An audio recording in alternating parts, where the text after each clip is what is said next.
Folks, Black Star Network is here. Hold no punch I'm real revolutionary right now. Support this man, Black media. He makes sure that our stories are told. Thank you for being the voice of Black America, Roland. Stay black. I love y'all. All momentum we have now, we have to keep this going. The video looks phenomenal. See, there's a difference between Black Star Network and Black-owned media and something like CNN. You can't be Black-owned media and be scared. It's time to be smart. Bring your eyeballs home. You dig?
Today is Monday, July 17, 2023. Coming up on Roland Martin Unfiltered, streaming live on the Black Star Network.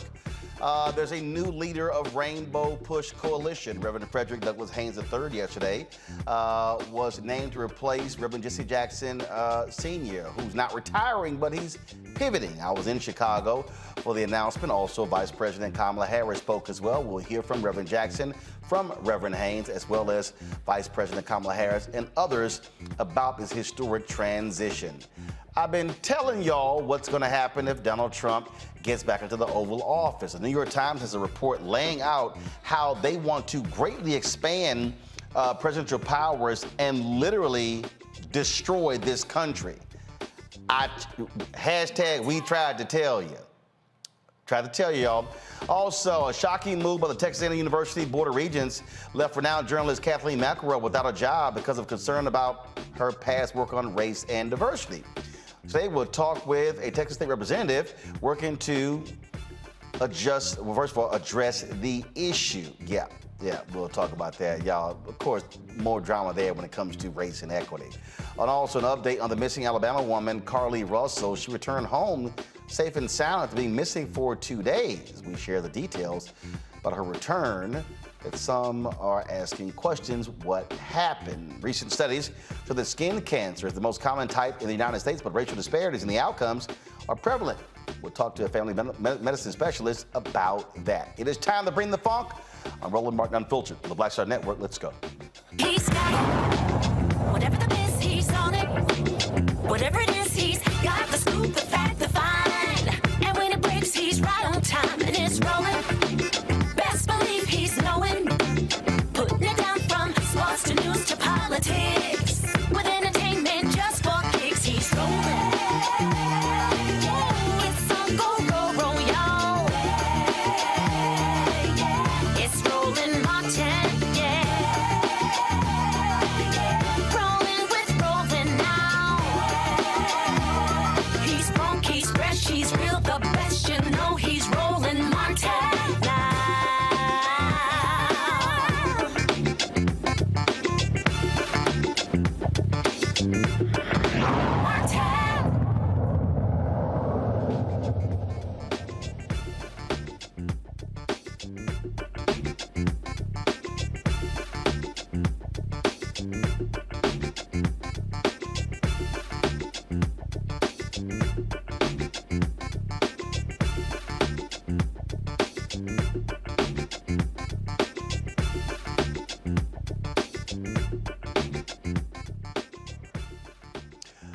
Folks, Reverend Jesse Jackson Sr. today, not today really, he's not leading the Rainbow Push Coalition. Yesterday in Chicago, the public announcement that Reverend Dr. Frederick Douglass Haynes III is going to be the new president of Rainbow Push effective immediately.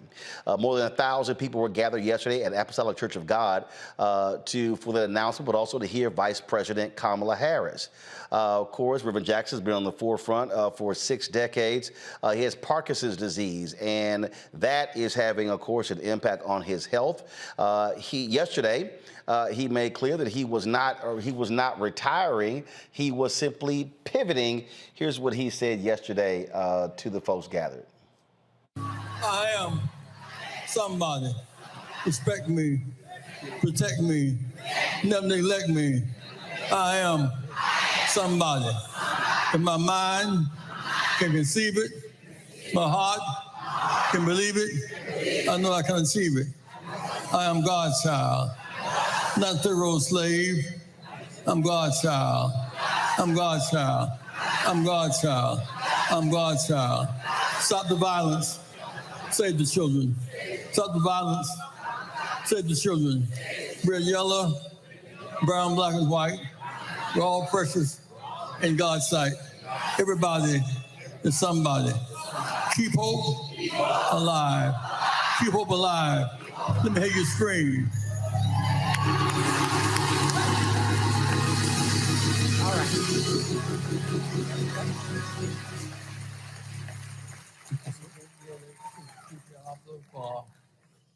Kind of generous remarks. Please be seated today, if you will. With Byron Brady, with whom I've grown up with, friends with his father and his mother, to a great church and made it even greater. Big hand for Pastor Byron Brady, please.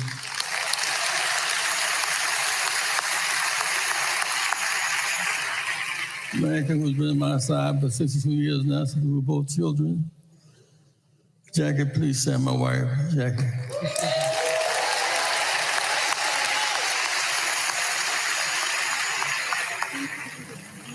Be right back in just a minute. I told her to go out somewhere. I did myself like that.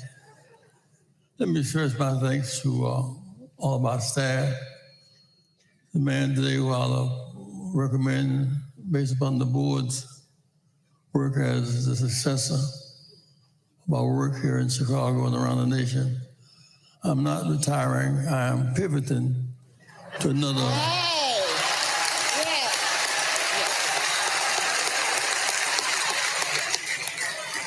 Another platform. I want to teach in the university teach young seminaries and preachers how to fight for social justice. Yes. A bomb fell in Tulsa, Oklahoma, and killed, blew up Black Wall Street, and the ministers there regret it, but don't know how to fight it. Bishop Brazier at TWO told us how to fight. We should carry on the fight tradition of Bishop Brazier. Big hand for Bishop Brazier, please.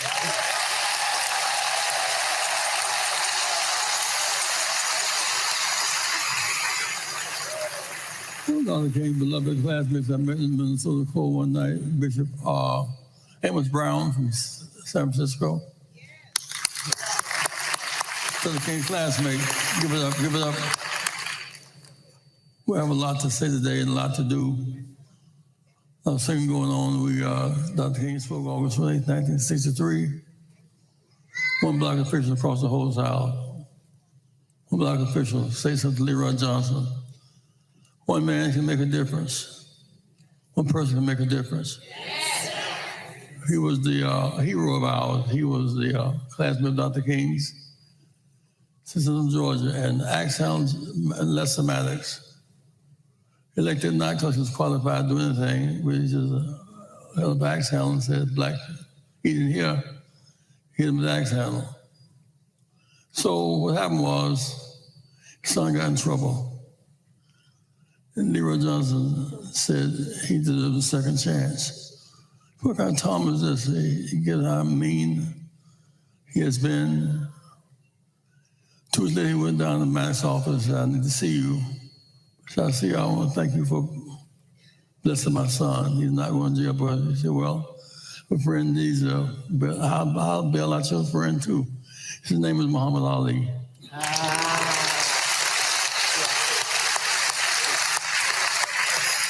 He said, "Well, if I do that, I'll get in trouble with the Klan. You promise?" I got in trouble with a lot of people, and I bailed you out, your son out too. Next day, he said, "Well, I changed my mind. Klan stood up for me." So Governor Sanders filed a lawsuit. He got back in the ring because one man tore the whole Klan. One light in darkness means so much. My light in darkness was Jackie, stand up Jackie again.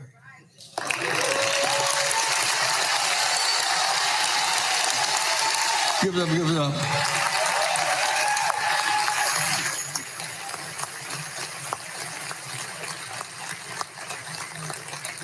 Went to Cuba first, went to Palestine first, Arafat first. He's been a lot of firsts in my life. 62 years, Jackie, thank you so much. One more time, my wife, y'all.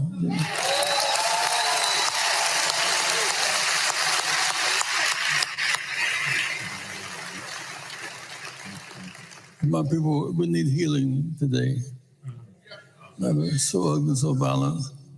If my people will call by my name, will humble themselves and pray. Seek my face. Turn their wicked ways. Right, right.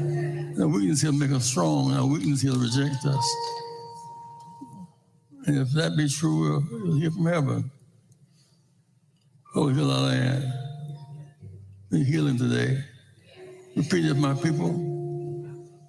If my people call by my name, humble themselves and pray. Seek my face.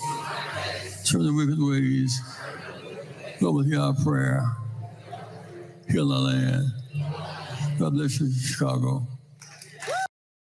The beginning of Rainbow Push's convention, that really kicked it off. And one of the folks who was there to address the attendees, but also to honor Reverend Jackson, is someone who has known him for quite some time. That is Vice President Kamala Harris. He has reinforced that no matter who we are or where we come from, we have so much more in common than what separates us. The point is that if we as a society are to come together, to work together, to fight together in common cause for the freedom, rights, and justice of all people, we must make our communities stronger. We must build a stronger nation. And as a result, we will have a stronger democracy and a stronger world. And it is with this understanding, this vision, to see what can be unburdened by what has been, that Rev has dedicated his life to building that coalition. From Washington, D.C. to California, from the Mississippi Delta to Appalachia, from South Africa to the south side of Chicago. He has and continues to bring together people of all backgrounds, Black Americans, Asian Americans, Latino Americans, farmers, LGBTQ plus Americans, Native Americans, women, labor, union members, people with disabilities, our young leaders, and people around the world. That has been the work of Reverend Jesse Jackson. And early on, just think about it. Early on, he even had the audacity to name this coalition the National Rainbow Coalition. Think about that. He defined the rainbow. He was one of the first to define the rainbow. A coalition to push the values of democracy and liberty and equality and justice, not from the top down, but from the bottom up and the outside in. He has built coalitions that expanded who has a voice and a seat at the table. And in so doing, he has expanded our democracy, the democracy of our nation. And he has done this work his whole life, always understanding that being clear-eyed is so important, and in particular, the importance of living in a way that we understand we must be present if we are to have a future. He has always been clear-eyed about the moment we are in. Think about it, as an 18-year-old, at the height of segregation, Rev brought people together at the Greenville Public Library sit-in. And he continued this work around the country and around the globe, whether it was to expand rights for farm workers and increase wages for care workers, to increase access to capital for small business owners, to make boardrooms on Wall Street reflect the diversity of our nation, or to help end the sin of apartheid, to help secure the relief of hostages and empower entrepreneurs across the United States and the continent of Africa and the world. This is the span of his work. And it is the span of his vision of what an individual can do to move forward our nation and the world. And I will tell you, Rev's work inspired me from a young age to understand the power of the coalition. So I grew up in a neighborhood of hardworking folks, nurses and firefighters and construction workers and teachers in Oakland and Berkeley, California. I was raised by parents who met while they were protesting for civil rights in the 1960s and who would take me to those marches while I was in a stroller. At the earliest stages of my life, I recognized the power of standing in solidarity at a protest or a picket line. And later, I saw the power of Rev's coalition when I was in law school.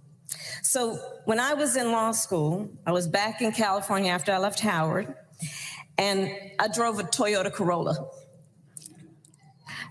It was a fancy car for me. And I had a bumper sticker in the back window, Jesse Jackson for president.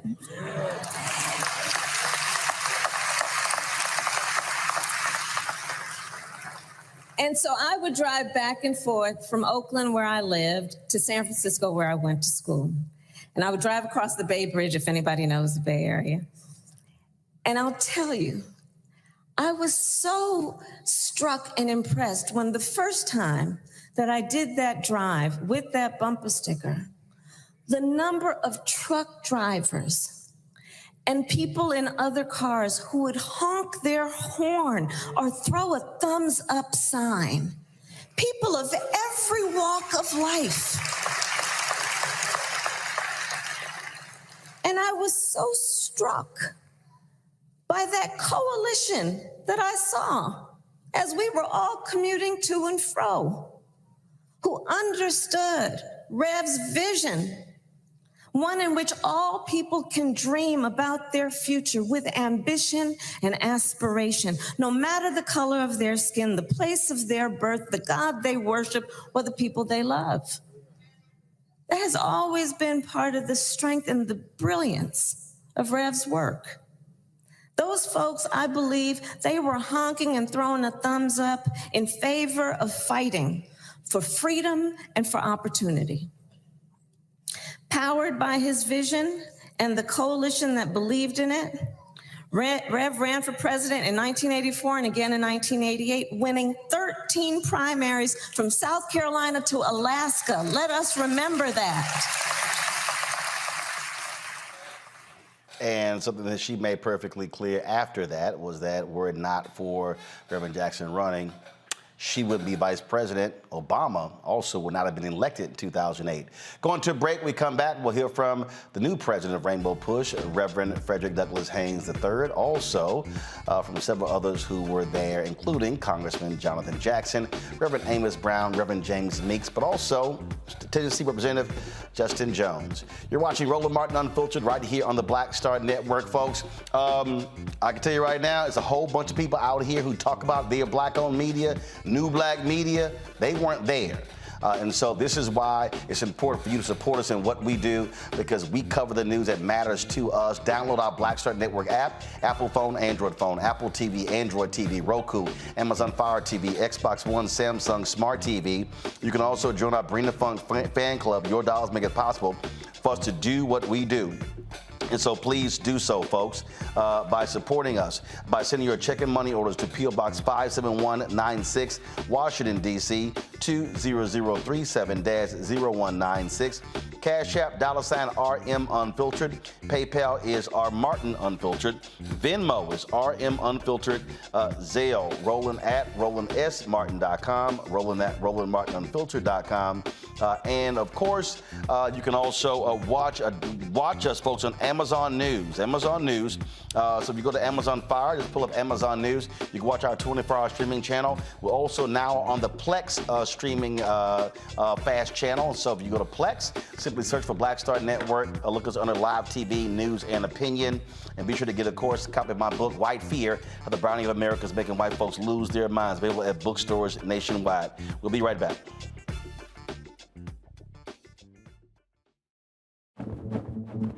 For decades, the tobacco industry has deliberately targeted Black communities and kids with marketing for menthol cigarettes. It's had a devastating impact on Black health. Tobacco use claims 45,000 Black lives every year. It's the #1 cause of preventable death. In the 1950s, less than 10% of Black smokers used menthol cigarettes. Today, it's 85%. Menthol cools and numbs the throat, making it easier for kids to start smoking. Menthol also increases addiction, making it harder for smokers to quit. Menthol cigarettes are a big reason why Black Americans have a harder time quitting smoking and die at higher rates from smoking-related diseases like cancer, heart disease, and stroke. It's time to stop Big Tobacco from profiting off Black lives. An FDA ban on menthol cigarettes will improve Black health, save lives, and protect future generations from addiction. Learn more at tobaccofreekids.org/ban menthol. Black Star Network is here. Oh, no punch! I'm real revolutionary right now. Thank you for being the voice of Black America. All momentum we have now, we have to keep this going. The video looks phenomenal. See, this difference between Black Star Network and Black-owned media and something like CNN. You can't be Black-owned media and be scared. It's time to be smart. Bring your eyeballs home. You dig? Hey, what's up, y'all? I'm Devon Frank. I'm Dr. Robin B., pharmacist and fitness coach, and you're watching Roland Martin Unfiltered.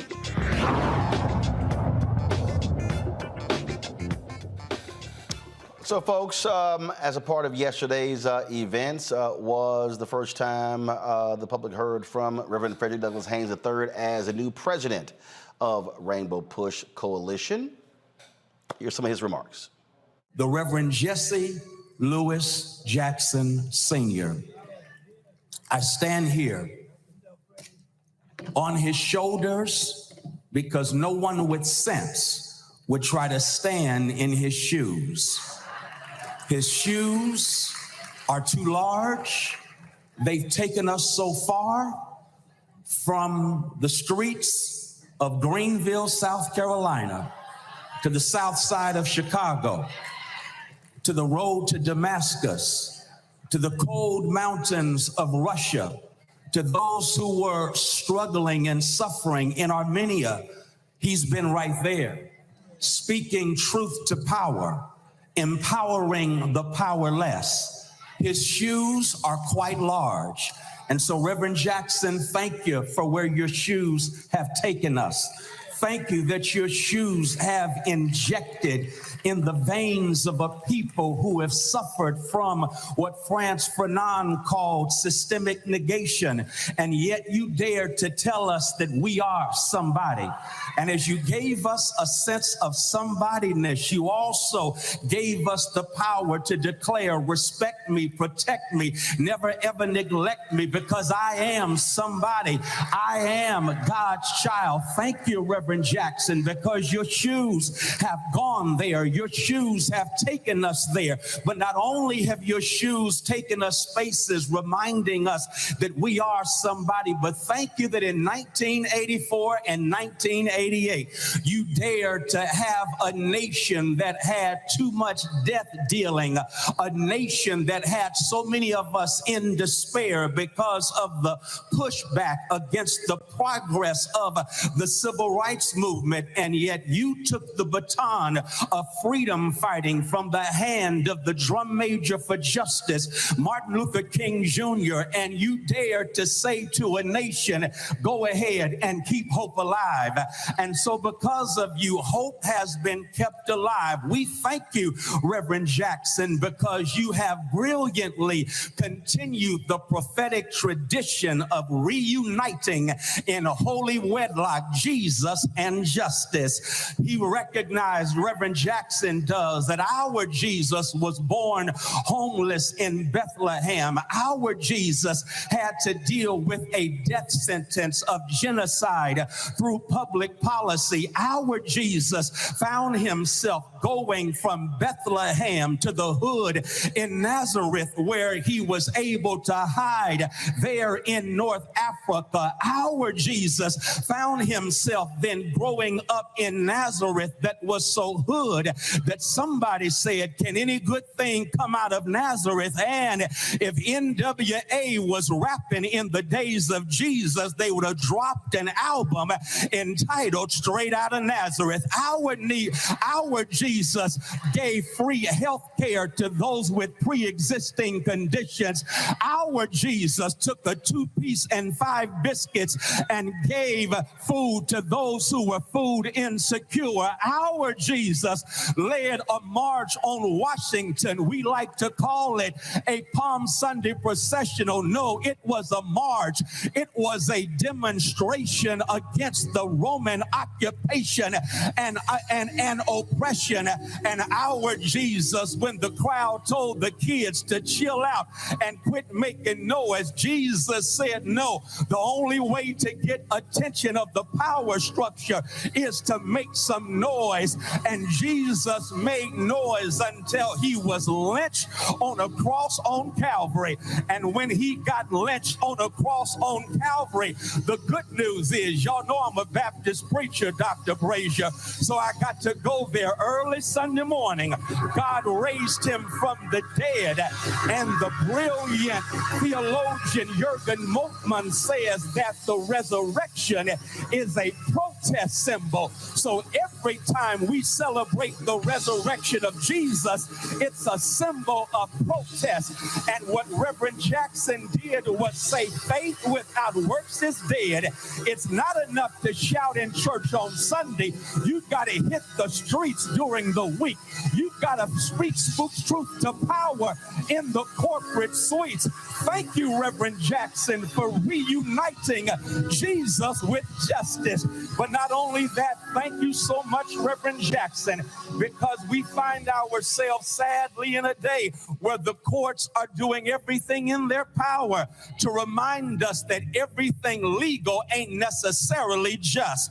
Yes, what has been passed by the Supreme Court is now law. It is legal, but we all know that everything that's been legal has not been just. Slavery was legal, but God knows it wasn't just. Jim and Jane Crow apartheid was legal, but God knows it was not just. Banning affirmative action may be legal, but God knows it is not just. But I'm glad I'm standing on the shoulders of a Jesse Jackson who says when they ban affirmative action, we've still got action that is affirmative. Our action that is affirmative can push this administration to expand a Supreme Court that is not normal. Yes, we have our own affirmative action, and that is we can register and vote, mobilize our vote, get out the vote, and then turn them out. In the name of Parliament Funkadelic, we're going to turn this mother out because we've got action that is affirmative, even though you tried to ban affirmative action. Yes, I'm simply trying to say thank you, Reverend Jackson. You've shown us how to do it. I guess I'll quit with this, and that is all of us know. And if you don't know, now you know that Reverend Jesse Jackson in 1988 saw during the Democratic primary that there was something unjust about the fact that he had received these votes but was not receiving representation. What did Reverend Jackson do? He changed the rules. I'm about to shout you. He changed the rules. Reverend Jackson changed the rules in 88. And because he changed the rules in 88, in 08, Barack Obama won the Democratic nomination. Y'all missed your shout. I got to help you one more time. Because he changed the rules in 88, he opened up a door of possibilities in 2008. If we are going to honor the legacy of Jesse Jackson, stand on his shoulders, y'all. It's rule changing time. It's time to change the rules until justice rolls down like waters and righteousness like an ever-flowing stream. It's rule-changing time. We've got to change the rules until structures and systems of injustice are brought down. It's rule-changing time, because if we change the rules, we will get rid of economic exploitation. And as Reverend Jackson would often say, we won't get charity because we'll already have parity. Preach, Jesse Jackson. We're about to change these rules, because when we change the rules, we in a real sense will recognize if you're going to ban books but not ban AK-47s, then we need to change the rules. It's rule-changing time. It's rule-changing time. And so Rainbow Push, it's about to go down like 4 flat tires, because we are standing not in the shoes of Jesse Jackson, but on the shoulders of Jesse Jackson. That means we should be able to see further. That means we should be able to stand taller, because it's rule-changing time. It's law-changing time. And we're going to change laws and ensure that we have those in power who do justice, love mercy, and walk humbly with our God. We're going to change these rules. And when we change these rules, we shall overcome. Y'all didn't feel that. So I got to go with Kendrick Lamar. All my life I had to fight. But if God's got us, we gonna be all right, because we are about to change the rules. Peace. Folks, going to break. We come back. We'll hear from several of pastors, politicians who were there as well. Talk about what is next for Rainbow Push Coalition with our panel. You're watching Roland Martin Unfiltered right here on the Black Star Network. My early days on the road, I learned, well, first of all, as a musician, I studied not only piano, but I was also drummer and percussion. I was all city percussion as well. So I was one of the best in the city on percussion. There you go. Also studied trumpet, cello, violin, and bass, and any other instrument I could get my hand on. And with that study, I learned again what was for me. I learned what it meant to do what the instruments in the orchestra meant to each other in the relationships. Right. So that prepared me to be a leader. That prepared me to lead orchestras and to conduct orchestras. That prepared me to know, to be a leader of men, they have to respect you and know that you know the music. You have to be the teacher of the music. You have to know the music better than anybody. There you go. Right, so you can't walk in unprepared.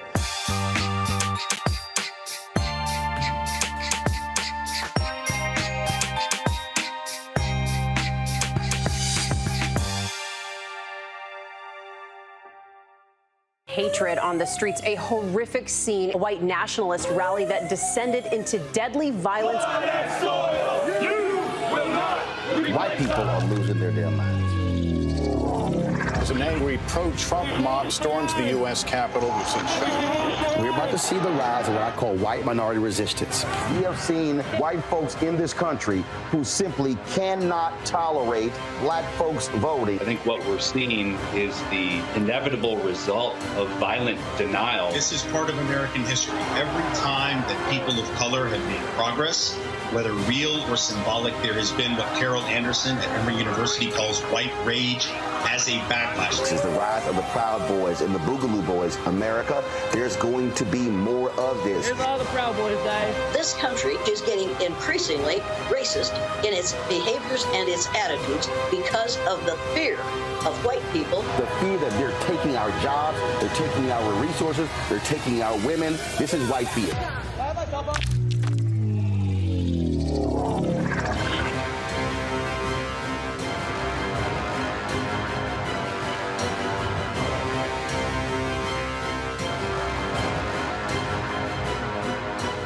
Hello, I'm Paula J. Parker. Truly proud on the Proud Family. I am Tommy Davidson. I play Oscar on Proud Family, Louder and Proud. Hi, I'm Jo Marie Payton, voice of Sugar Mama on Disney's Louder and Prouder, Disney Plus. And I'm with Roland Martin on Unfiltered. Folks, again, this is a huge transition that takes place. One of the folks you heard Reverend Jackson mention was Reverend Amos Brown out of San Francisco, who is the spiritual mentor of Reverend Haynes, also the pastor of Vice President Kamala Harris. I chatted with him and others about what took place yesterday and what the future holds for Rainbow Push. All right. Reverend Brown, just your thoughts on Reverend Jackson pivoting and being replaced by one of your sons in ministry, Reverend Haynes. Well, as Reverend Haynes so eloquently said in his sermon, we are blessed this day to say that we are standing on the shoulders of Dr. Jesse Louis Jackson. And his stepping on those shoulders brings great joy to my heart. For I succeeded his father as pastor of the great Third Baptist Church of San Francisco, and I licensed and ordained Dr. Haynes to ministry. He is the blessing and the answer for these challenging and crucial times, and he will be able to wear that mantle well as a scholar, as an activist, and as a man of prayer and a family man. We can never say too much about how the Holy Spirit and fate is moving in our behalf to bring these traditions together. The oldest predominantly Black Baptist church in the West didn't been a member there. And to think that Reverend Jackson, when he came to San Francisco, both in '84 and '88, we hosted him there. So God is moving in a mysterious and wonderful way, and we're going to save the day and ultimately help to save the soul of this nation. When we work as a team, we'll push Rainbow and all of our civil rights groups working together to get our people registered to vote and to turn them out to vote in a marvelous and creative way that will say miracles are happening today and not just in yesteryears. But we're going to be that miracle through the power of God. There we go. All right, Doc. I appreciate it. All right. Thanks a bunch. Thanks for all the good work you do. I appreciate it. All right. Reverend Meeks, today was a momentous day, to say the least. It was a momentous day. The Reverend Jesse Jackson has done something that probably will not be repeated again, and that's held this mantle for over 60 years. But he passed it on to another giant.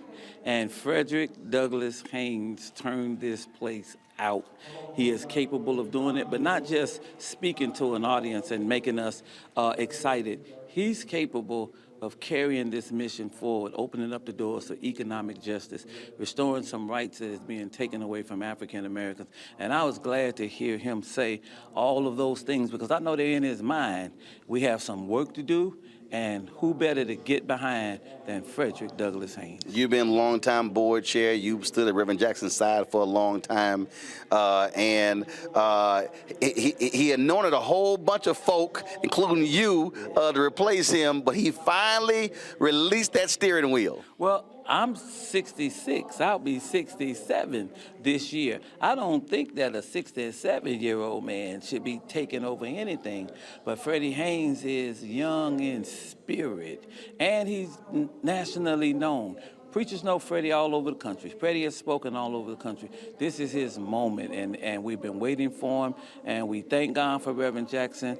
I hope that Reverend Jackson actually steps away for a while and give Freddie his marching orders and let him run. And you know what that feels like, because you recently stepped away as senior pastor of Salem Baptist Church, and it's not easy, but that's how a church or organization has to continue moving forward. It's hard, Roland. Every Sunday morning I get up and my car almost head in that direction. I miss the people. I hope they miss me, but I don't want them looking over Charlie Date's shoulders at my reaction, what I might be doing, what I might not be doing, and I don't want to be there with an opinion, because I'll have one of how things should go.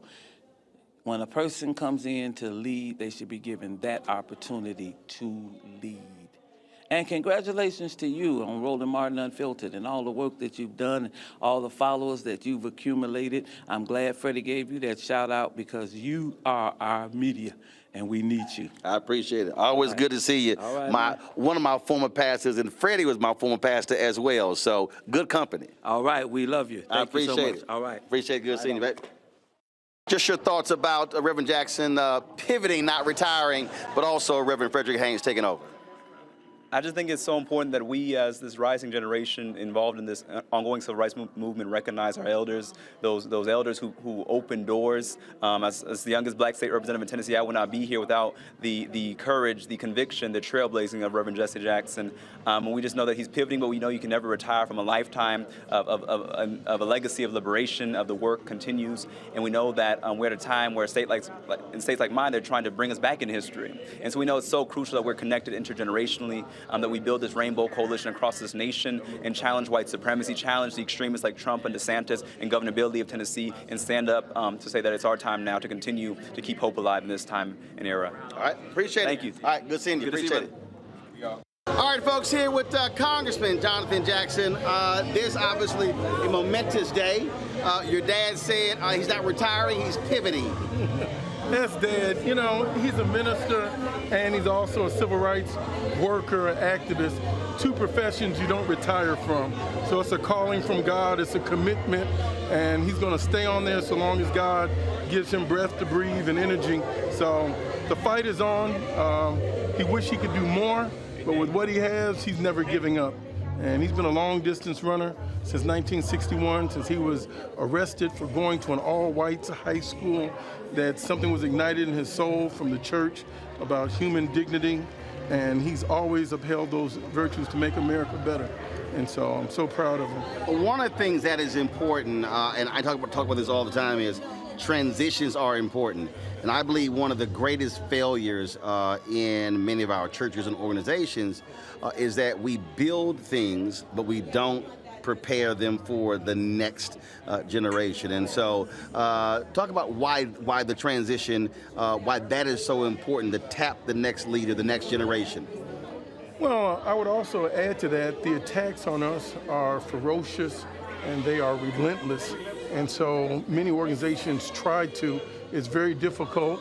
The attacks on our citizenship are unprecedented, and they don't stop after every consecutive generation. Here we have a Supreme Court on June 29th of 2023 that cited the 14th Amendment and its race consciousness on having equal protection under the law for all citizens. They went back to 1868. Here we've had in attendance today Vice President Kamala Harris, who has now 31 times had to cast a deciding vote as her role as the President of the United States Senate. That hasn't been done since 1822. I mean, almost 190 years ago. We're living in unprecedented times. And they attacked Harvard University, founded in 1636, and the University of North Carolina, founded in 1789. It is hard to sustain these organizations. But the hope that we have to have is it's those beneficiaries, mostly in large part our community that's in business, that have finished school, that have military careers. This is our class of people that has to be engaged in the fight for social justice. They're attacking the head of our community. Those that are calling themselves middle class that don't want to be poor, the attack is on. Affirmative action in Gorsuch's dependent will not be narrowly defined. He wants race consciousness and employment and contracts, university hiring across the board eliminated. Who does that affect? That's us, but also white women. And we need them to stand up. Yes, sir. 100%. They've been the greatest beneficiary, no doubt. Right. Always good to see you, man. Great to see you, and I thank you for coming out. Thank Appreciate you for your friendship and your support, and love your journalism. I watch you all the time. All right, folks, in the next hour, we're going to hear from Reverend Frederick Haynes III, my interview with him. Let's go to our panel right now. Dr. Julianne Malveaux, Dean of College of Ethnic Studies out of Los Angeles. She was there yesterday on the Rainbow Push board, so she knows all of this well. And she can give us some insight into why Pastor Haynes was chosen. Randy Bryant, she, of course, is the DEI disruptor out here making all her corporate people all upset. Makongo Dabinga, professorial lecturer, School of International Service, American University. Glad to have all three of you here. So, Julianne, again, you've seen this from the inside. Why is Haynes the best choice to lead Rainbow Push today? Roland, literally right next door, I'm here at the University of Chicago, where we're having a sports and education banquet in about an hour. And right next door, folks are meeting, and Freddie is in the room, Reverend Haynes is in the room, talking about next steps. The fact is that not only is Reverend Haynes, who is a homeboy, Amos Brown, Reverend Brown you had on, that was, San Francisco Third Baptist Church, and I'm a native San Franciscan. Reverend Brown has been all that. Freddie's dad was all that. And Freddie, of course, is all that. He's not just an excellent and outstanding orator, but he has connections to churches all over the country. And that's what is really important. Next door, Gigi Dixon from Wells Fargo is sitting, not Wells Fargo, I'm sorry, I got the bank wrong, Wachovia, is sitting with our team talking about how we pivot from this moment of transition to the organization building. Reverend Haynes is more than capable of doing that work. I mean, and he has the unanimous support of the board. There are 4 boards. I'm the president of Push Excel, which is an education arm, but we also have Citizens Education Fund. We have People United that Yusuf Jackson leads. And so we literally, the board is unanimous. There was not even, when Freddie's name came up, there wasn't even a question. That was like it. He really can do the work. He's got the energy, the enthusiasm, but even more than that, the passion for social and economic justice, which is what we're all really talking about. Reverend Jackson has served his whole life, really, since he was 18 years old, trying to go to that library where they wouldn't let him in. But he served more than 5 decades, and that's what people are talking about now. What's next? Freddie had the metaphor right. It's not stepping into his shoes, it's standing on his shoulders, standing proud with Reverend Jackson. And so, the inside poop is there's no poop. Everybody's excited about what's going to happen next. And we're all really dedicated to basically the challenge is going to be, of course, Reverend Jackson is larger than life. And all too often, too many of us have let him lead. And not, he's intimidating, of course, in a good way, but you don't necessarily have an opinion. Well, I do. But a lot of folks just keep themselves quiet. Now we've got to be a team. We've got to come together. We've got to surround Reverend Haynes. We've got to support him, and we got to move to the next level. And it's not just about scholarships, it's also about program, and it's about justice. Congo, when we talk about, again, organizations, I've long said whether it's black media institutions, HBCUs, black organizations, you have to have proper transitions so you don't waste all of that building that took place over 2, 3, 4, 5, 6 decades. And it's frustrating. We see it happen time and again where people are put in situations where they have to basically reinvent the wheel. So with Reverend Jackson stepping aside in this particular role, to be able to stay there as an elder, to provide the guidance for the new leadership is very powerful. And I got to say, I'm really inspired by this transition because growing up, honestly, many people like my generation, youth generation, started to feel like the Black church and other groups weren't really paying attention to us. And so when I hear, this new leadership speaking to the youth, being able to quote the hip hop, but also the scripture, and also talk about the history, this is the new leadership that we need for the fight that we are in right now. Somebody who can be part of that multinational, multiracial coalition that's really going to be engaged in the fight. And so when you see Representative Justin there as well, this is just the best time, and I think that this speaks to Reverend Jackson's brilliance, as he's been brilliant throughout the whole time, to see that I can put this, this new face can come with the energy and the support, as Dr. Malveaux was talking about, from everybody to get out there in the fight, and I can still be here as the elder, because that disconnect between the elders and the younger generations is where we have floundered sometimes. And so I'm very excited to see what's to come and wishing the Jackson family all the best in this new role that he's stepping into. Economics, that really was one of the messages there, Randy. And when you look at what's happening with corporations stepping away from DEI, look, that's going to be the next fight. These Republican attorney generals sending that letter to 100 corporations, challenging them. And so it is about civil rights, not necessarily civil rights. Absolutely right. And that's what I was just so excited listening to the speeches, just as our brother just said, that they are looking at what's happening right now. They are paying attention to our needs right now and speaking to this generation, because that's who's going to be affected by what's happening and what's going on. So yes, we have to look at how these changes are going to affect money. And so that will also speak to everyone. I believe that oftentimes we've gotten separated from the church. A lot of younger folks did get separated from the church. So you have to speak to the issues that are going to affect them. Hold tight 1 second, folks. And we talk about, again, how we're impacted economically. We'll talk next about the continuing drama at Texas A&M over the total mistreatment of a black professor. We'll talk to State Representative Ron Reynolds, who leads the Black Caucus there in Texas. Also, we'll talk about Ben Crump signing on as a lawyer for several Northwestern football players, alleging racist treatment and hazing that led to the ouster of the football coach there. We'll talk about Alabama. Also, why the racists in Alabama refusing to draw a second black district even after the courts ordered them to. That and lots more we'll cover right here on Roland Martin Unfiltered on the Black Star Network.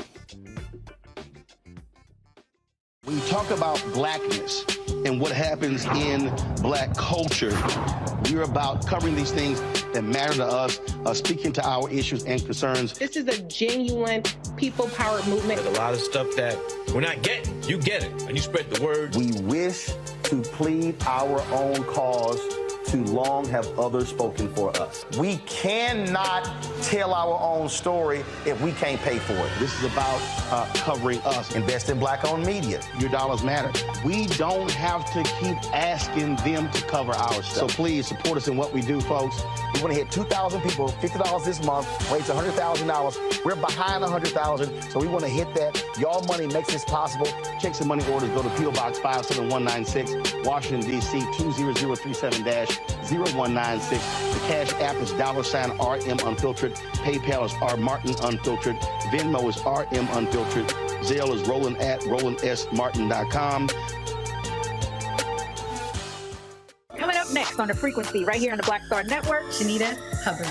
We're talking about the ride or die chick. We're breaking it down. The stereotype of the strong Black woman. Some of us are operating with it as if it's a badge of honor. Like, you even hear Black women like aspiring to be this ride or die chick, aspiring to be this strong Black woman trope at their own expense. Next on The Frequency, right here on the Black Star Network. Hey, what's up, y'all? I'm Devon Franklin. It is always a pleasure to be in the house. You are watching Roland Martin Unfiltered. Stay right here.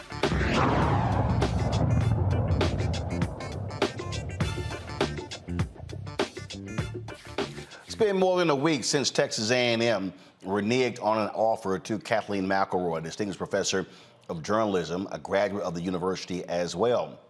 And it's led to a lot of outrage among Black former students and others as well who are not Black.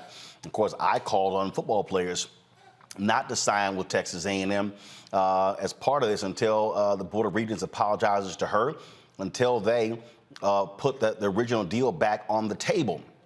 Black state legislators have also not been happy with what has taken place. Ron Reynolds, he's the chair of the Texas Black Caucus, state representative there in Houston. Representative Reynolds, glad to have you here.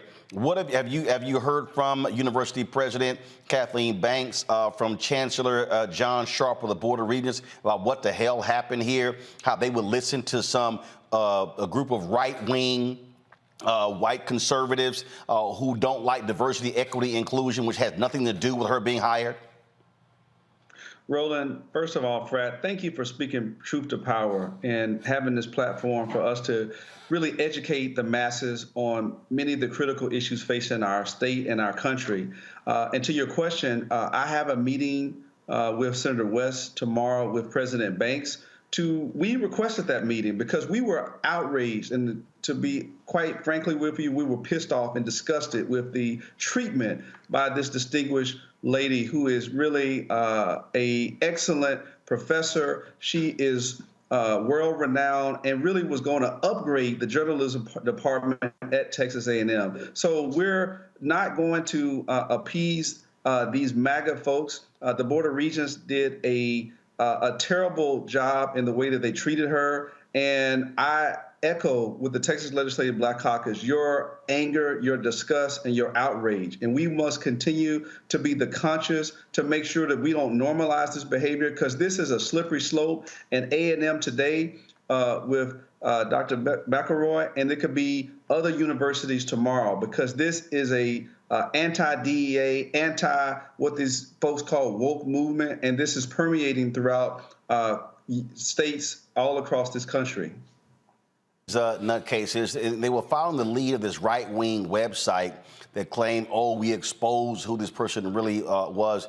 You're talking about you were upset with the kind of stories that she covered because she has advocated for diversity in media, which is needed. Now, here's what's also hilarious. These same clueless Aggies, the reason they want the journalism department to return, because they felt that if there were more Aggie journalists, A&M would be getting better coverage in news media. I know that because they were saying that stuff when I was there, and when the department left. Well, these yahoos don't understand when you screw over frankly, what I would say the top pick in the entire state. Who the hell would want to come there when you have fools like this impacting who the university hire? Absolutely. These were some right-wing white supremacists. I'm just going to call it what it is. That's what they promulgated. There was no merit to the arguments that they made. Diversity is our strength. And this professor wasn't some militant Black Panther Party activist. You know, I mean, she wasn't that. Even if she was very qualified, but that's not who she was. She spoke and covered certain issues that were factually relevant. There are many disparities. So are you saying that anybody who covered disparities shouldn't be hired?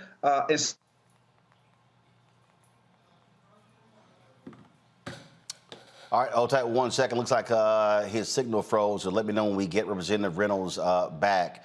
Talk about this here. The University of Board of the Board of Regents are meeting right now in Park City, Utah. And they'll be meeting again on August 17th. This is the Board of Regents. They're the ones who played a huge role in this and has raised lots of questions regarding the leadership. Do we have Representative Reynolds back? Okay, we got you back, Representative Reynolds. Go ahead and finish your comment. Oh, okay. How's that? We got you. Go ahead, Representative Reynolds. Go ahead. Yeah, Roland, I'm saying that shame on this Board of Regents for embracing this nonsense. We see it permeating throughout the country with Senator Tuberville.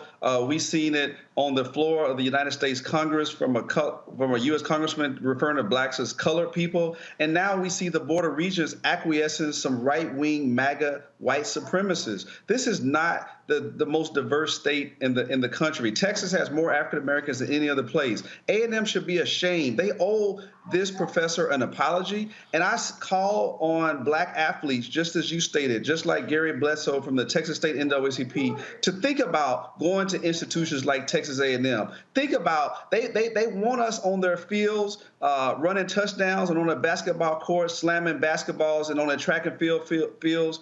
They want us there for titles and championships. But if they can't respect us in the classroom and in the boardroom, then they don't need to respect us on the football field. So I'm outraged, and I think that now is the time. This is a clarion call, and I think it's time for parents to think about where they want to send their kids to school. And A&M, until they do right by this professor, then we need to send them a loud statement that not on our watch will we allow them to go backwards. We're going forwards. We're not going back. We stand on the shoulders of those who came before us to end Jim Crow racial discrimination, and this is modern day racial discrimination. Well, and again, the point there when you talk about look, I keep saying they love DEI on Saturday afternoons. They got no problem when you're trying to recruit black athletes. And what I keep saying is this is a woman who is a graduate of the university. And when you screw her, what you're saying is to black former students, oh, we want you to come here, provide your talents, but then when you go away and excel in your profession, you're not welcome back on this campus. That's what that was. And what President Kathleen Banks needs to do, what Chancellor John Sharp needs to do, and this Board of Regents needs to do, they need to answer to all of the black folks in Texas who are taxpayers. I still own my home in Texas. My family is still there. Our money goes to the institution. Why did they allow a small cabal of right-wing white conservatives to dictate the actions? And the other piece is, if you're the Board of Regents, why in the hell are you so involved in a position that's so far down? We're not talking about an executive member of the university cabinet. We're not talking about somebody who was for the dean of the College of Liberal Arts. We're not talking about, first of all, there was going to be no journalism department. She's there to rebuild it. So why are they that involved in such a minute personnel move? That shows to me that's also a problem with the Board of Regents. And Roland, you're exactly right. And those are the questions that I intend to pose tomorrow to President Banks. I'm going to ask that question unequivocally, and I want answers. There needs to be accountability. What happened to Kathleen is it's not only an embarrassment to you and other alums, but this is an affront to black Texans and professionals. This shows what our fears were when they passed this anti-DEI legislation in Senate Bill 17, this anti-tenure bill from, quote, keeping woke professors out of colleges and universities in Senate Bill 18. This is exactly what we thought. So this is not an unintended consequence. This is the way that it was designed. And we need to push back.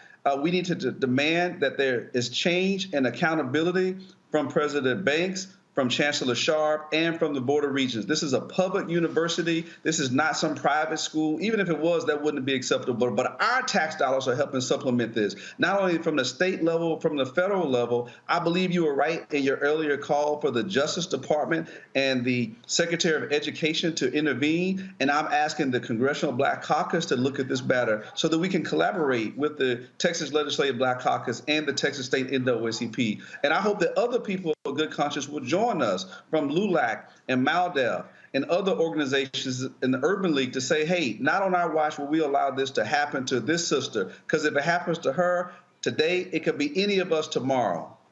Indeed. State Representative Ron Reynolds, certainly let us know how that meeting goes tomorrow with the president of Texas A&M, Kathleen Banks.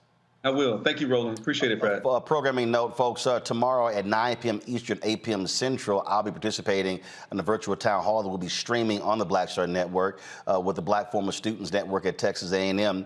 I'll be joined by a couple of folks, Erica Davis-Rouse, class of 95. She's going to be moderating it. Tashara Parks, who is a journalist at WFAA in Dallas.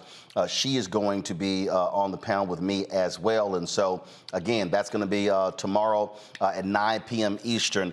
Randy, I want to go with you. This is a thing that I need everybody to understand. And I had some fools on my Instagram page, one person in particular, who had the audacity to tell me, why are you putting this on the young athletes? You know, this might be their only opportunity. First of all, clearly this woman couldn't read.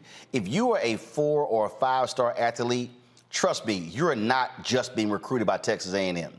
We know as a fact, when the football players at the University of Missouri, when they threatened to walk, the president got fired, other folks got ran out, applications to the school dropped, donations dropped, and Missouri had a huge problem. We just saw what happened in Northwestern, where the players alleged hazing and racism. They fired longtime successful head coach Pat Fitzgerald. We also have seen what happened in Mississippi when the star running back for Ole Miss threatened he may not play if that Confederate emblem stayed on that state flag. That flag was gone in a week. And so I need people today. I need people today to understand that black people have used all of our weapons to change things in this country.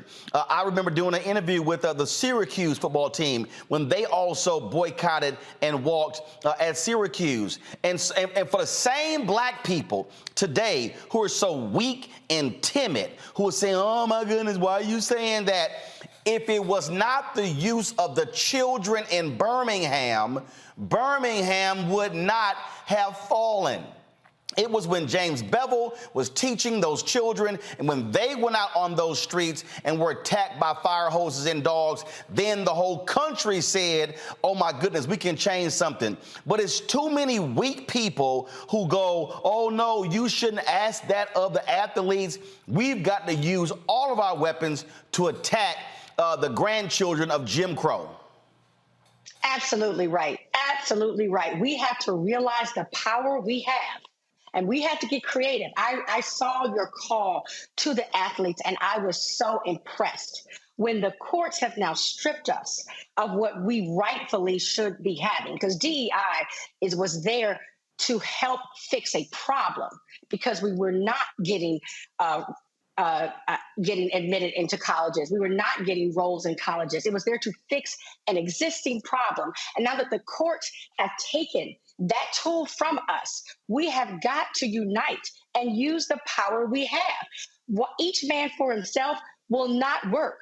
That player, that one player that says, oh, I'm going to continue to go to Texas A&M, I promise you, he will not have a great experience there, because they have shown that they do not embrace diversity, right? So there's, to me, no question. If people are not realizing that we are under attack and that it is now or never that we unite and fight against what is going on, what is a very planned attack from the highest places, then we'll never make it. You know, this is, I just, what kills me here, Omakongo, is when folk, they claim let's do battle, but then they don't want to fight. I've always said our biggest problem today is that we got lots of generals. We don't have enough troops. And understand this here. And this is what people don't understand. Out of all the athletes that the Texas A&M football team is recruiting, if one of those athletes came out publicly and said, I am removing Texas A&M from consideration as a result of what they did to Kathleen McElroy, that would send an absolute tremor, an earthquake through that university, because they would then go, if one does it, we might see 2 and 3 and 4 or 5. At some point, black folks have to understand leverage, influence, power. The greatest power we have is when we say, I'm not playing for your university, or I'm not spending my money with you. You are absolutely right. And I'm hoping that, former athletes, also speak up about their dismay. But you mentioned something about troops, Roland, and I was pulling up something from the Rudder Association, which you know of, an alumni association of Texas A&M, and they are in support. They were one of the people who started raising ruckus about McElroy, and they wrote, TRA believes that a department head should embrace the egalitarian and merit-based traditions that characterize Texas A&M's values rather than the divisive ideology of identity politics. That shows right there, Roland, that they got their soldiers in line. They got people ready to march. Yeah, you got the big heads, the Abbotts, and different people who are changing legislation and the like, but they have their people on the ground ready to roll. And I guarantee you, that if every single day we actually listen to what you're saying and the representative was saying, that school will fold. But the reason why they can go forward with this is because they feel like enough of us are not going to speak up. And lastly, I would just say that this is indicative of what's happening across the country that Randy knows about, Dr. Monvo knows about, and you've been talking about this every week, Roland, for professors at Florida, professors in Oklahoma, people who do this work in DEI, going to universities thinking they got something lined up, and they get there and they don't even have their job lined up because they can't say diversity anymore. They can't talk about LGBTQ anymore. This is real. And this is the largest representative of it in terms of our physical, in terms of name recognition. But this is happening all across the country. And what we do with this situation is going to be decisive and can be a case study for what we should be doing across the country. Here's the thing that, and Julian, I've talked about this a whole lot. I've talked about this a whole lot. When we love to play MLK's mountaintop speech, but we don't want to play the real stuff in it. We only want to focus on the bottom. And this is something that I think is important. MLK said, now let me say as I move to my conclusion that we've got to give ourselves to this struggle until the end. First, what that means is you can't say, hey man, y'all fight the good fight, but I'm busy. He says, nothing would be more tragic than to stop at this point in Memphis. We've got to see it through. And when we have our march, you need to be there. Be concerned about your brother. You may not be on strike, but either we go up together or we go down together. In the same speech, he talked about the Black collective. He said Black people economically are poor individually, but collectively represent one of the richest countries in the world. And too many people who are watching and listening don't seem to understand that when we move as a unit, when we move as a group, when we take D9, and when you take alphas and omegas and kappas and AKs and deltas and zetas and sigmas and iotas, and you take all of, when you're moving collectively, then folks like, oh, hell, look who's coming our way. But if it's one or two people, they can say, oh, yeah, we can ignore them. And so, and to Omakongo's point, former athletes are doing that. I'm going to be on the Zoom with about 25 of them this week. You've got other folks. Again, we're having the discussion tomorrow. And what I'm saying to folk, You don't change nothing in this country, Julian, by sitting your ass on the sidelines. There you have it, Roland. We're sitting here, as I said, I'm sitting here with Reverend Jackson, with Rainbow Push, and what we're talking about is our collective power. This sister is so eminently qualified that it's not even funny. And one or two little loudmouths talking about her prior DEI work and her continuing work. They should not have a voice in this at all. This board, these are some picayune people who do not belong on a university board. I mean, what university board gets involved in the employment of one professor? As you said earlier, she's not a dean, she's not, in the executive cabinet. She's not EVP. She's a bloody professor. Give me a break. But the bottom line is, as you say, it's all about the dollars. It's about the Benjamins. If people are willing to stop going to those Texas A&M games, if people are willing, the athletes must be both commended and encouraged. Stay off that field. Say, we will not put up with this. Because when someone, a former New York Times editor, when somebody like that, they're raising questions about her because you don't like something she said or wrote, that's nonsense. We've all said or wrote something, but what she said or wrote has been consistent with the principles of social and economic justice. And so how dare these little pissants, yes, pissants, that's my grandmother used to call crazy people, how dare they start this, and how dare others follow through with it? How dare somebody get to your Instagram, wherever fools go, to say they have something to say. They don't have anything to say. They ought to be ashamed. Texas A&M ought to be apologizing to this sister like yesterday. Well, this is what I said. I said I will not represent this university in any capacity, help in any way, until they apologize to her, reinstate the original offer, 5-year contract with tenure, and also and agree to some other changes as well. Look, I had some folks in Miami who invited me to the game there, to be in their suite when Miami plays Texas A&M. That ain't happening. The folks in College Station will not see me at any games until they do something. Because again, I am not going to reward you with my presence and my dollars if you do that. That Texas A&M Journalism Ring of Honor Award that sat on my mantle, that's been removed. And so that's how I operate. And so folk need to understand, I will not be wearing any of their gear on my social media, doing any of those things. In the past, the women's basketball team, the men's basketball team, the football team, they've called me to speak to the teams, to also help in recruiting. That ain't gonna happen, and I won't be attending any university event to recruit any black or brown students because, again, if you don't respect black graduates, how in the hell are you gonna respect prospective black students? And so, again, folk need to understand, I need our people to understand that nothing is going to change in this country, whether we're talking about Texas A&M, whether we're talking about corporate America, because Randy, I talk about this all the time.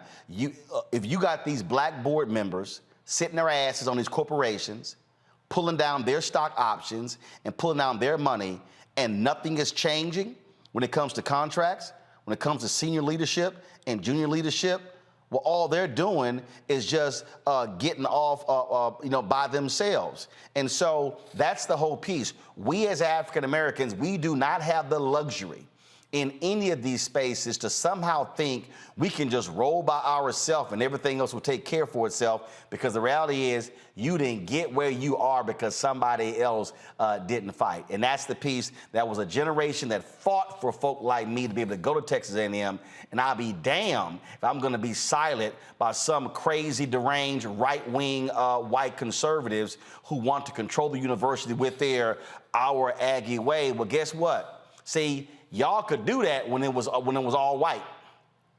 Well, guess what? You ain't all white now. You don't get to decide what the Aggie way is. Black folks also get to decide that as well, and so that's why I will be speaking out. Got to go to break. We come back. We're going to talk about politics. White folks in Alabama ordered by the federal courts to draw another black district. They refuse to do so. North Carolina, Republicans now control both houses of the legislature, veto majority proof. What's the first thing they're doing after that white Democrat, that white female flipped the Republicans? They want to change all the voting laws in the state.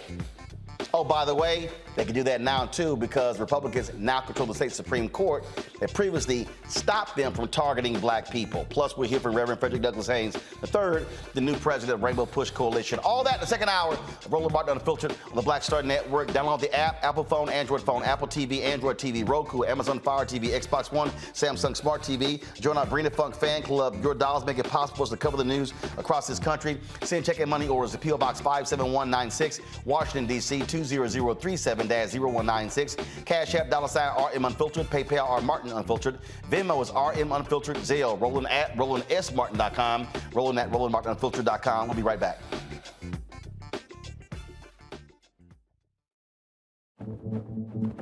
For decades, the tobacco industry has deliberately targeted black communities and kids with marketing for menthol cigarettes. It's had a devastating impact on black health. Tobacco use claims 45,000 black lives every year. It's the #1 cause of preventable death. In the 1950s, less than 10% of black smokers used menthol cigarettes. Today, it's 85%. Ban menthol cigarettes. Save lives. On the next Get Wealthy with me, Deborah Owens, America's Wealth Coach, Dexter Jenkins is a faith-based financial mentor with more than 20 years in the financial services industry. He's passionate about helping families build generational wealth. Even though I'm talking about things like prayer, I'm talking about things about reading the word, I'm talking about things like fellowship, I'm talking to members who are dealing with losing their houses, or I'm talking to members who, because of a lack of the handling their finances, they're working 2 and 3 jobs. And so what I'm finding is that they're not coming to church because they don't have a handle on their finances. We're talking how to get wealthy through faith and our finances on the next Get Wealthy, right here, only on Black Star Network. Bruce Smith, creator and executive producer of The Proud Family, Louder and Prouder, and you're watching Roland Martin Unfiltered.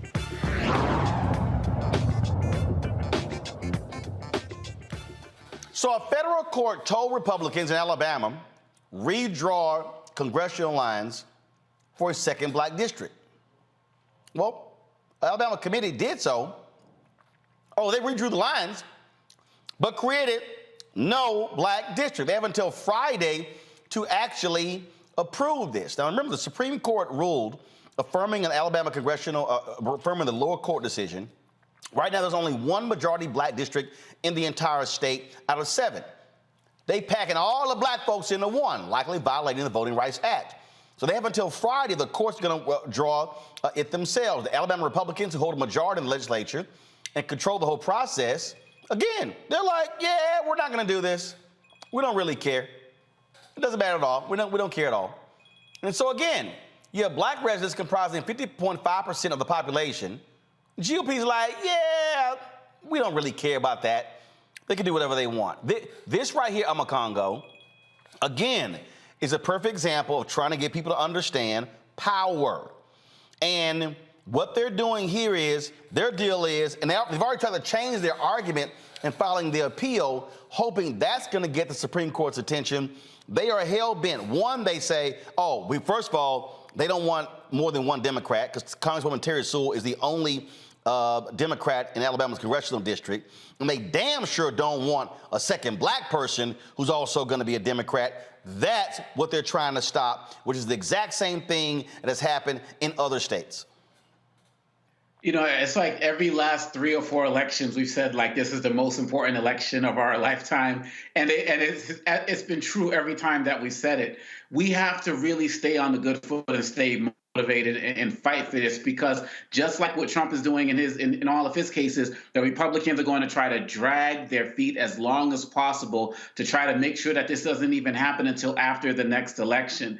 And the Republicans talk about, they did this great thing in getting control of the House again. They got control of the House by redistricting. And what they did in Florida, what they did in New York and other places, it wasn't this just ingenious thing that they did. It was deceitful, it was power grabbing, and they are power hungry. we have a very strong chance of getting control of the House again if what happens in Alabama actually happens and what happens in Louisiana actually happens. We can't let up. And sometimes we just see a ruling and we see, oh my gosh, the court sided with us, and we just drop the ball and we're just like, oh, we're all good. We can never leave it up to these Republicans to police themselves. If we don't stay active, if we don't keep speaking up, and networks and platforms like this don't keep doing this, they're going to continually drag their feet, and we're not going to have this next seat before the next election. I don't know what the Supreme Court would do in terms of how they're really going to enforce it. Yeah, they can just say, yeah, we'll draw this or draw that. But again, at the end of the day, it's still that 6-3 majority court that we have, though we're grateful for the decision.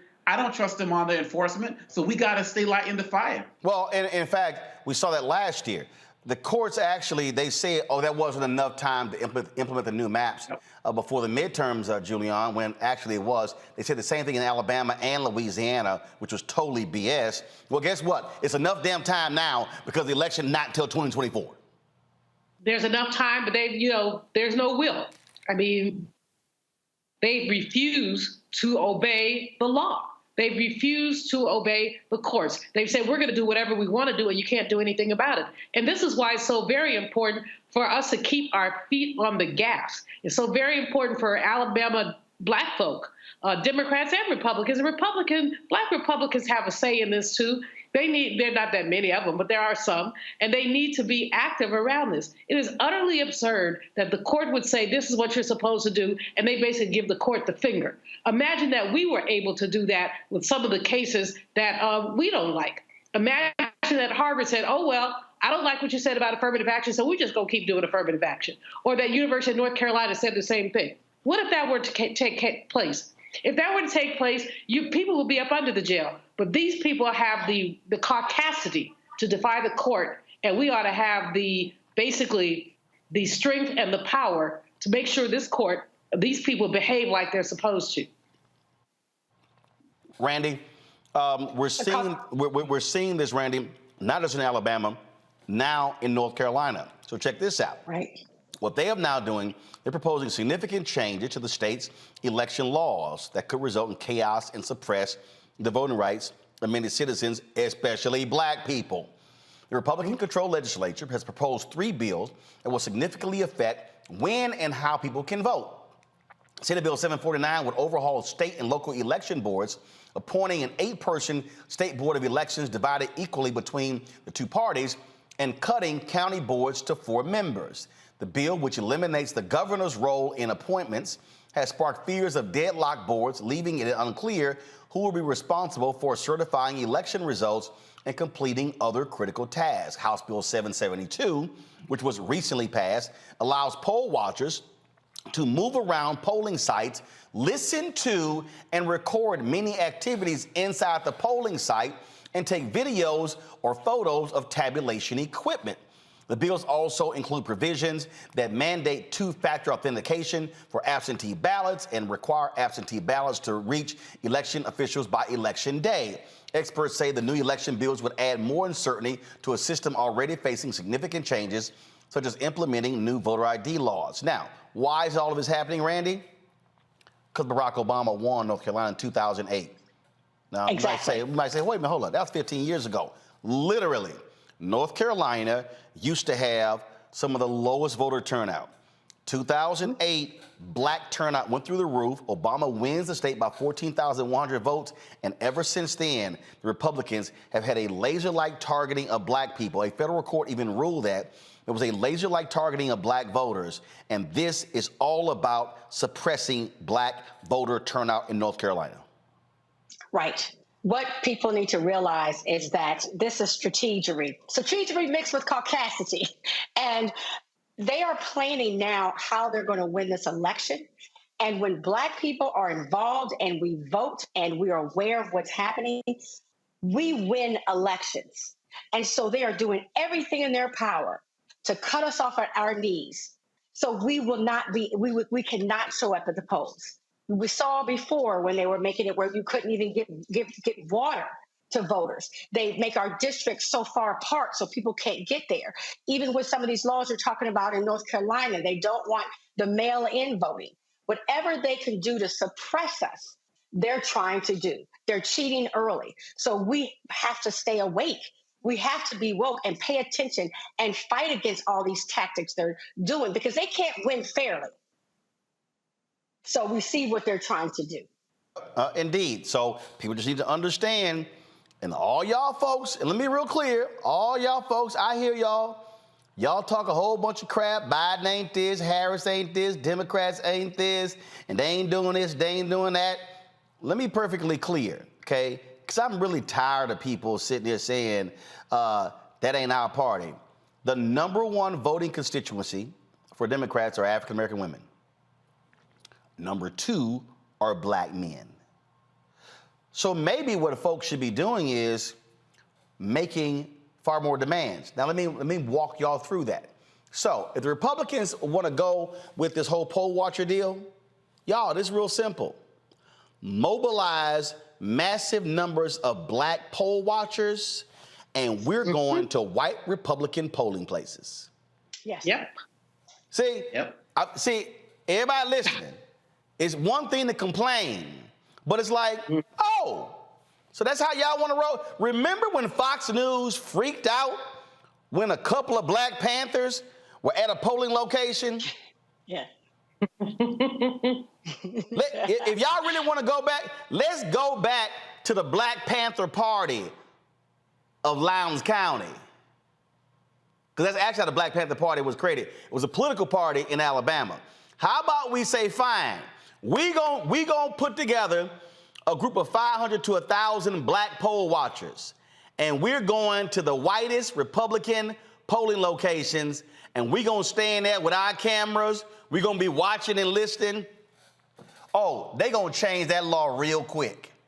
See, but as long as we are complaining about something and then not turning that thing around and then going at them, they're going to keep playing these games. And so I did also, the last point, all y'all who keep sitting out elections, you make this possible. When you do not vote, you make this possible. Now, I know there's somebody who's listening right now and they're saying, well, yeah, Roland, but the Republicans are gerrymandering. Those are state rep, state Senate, congressional seats. A U.S. Senate race can't be gerrymandered because it's statewide. A governor's race can't be gerrymandered because it's statewide. Now, yes, they can sit here and make these changes when it comes to voting to impact turnout, but if we win statewide, we control levers of power.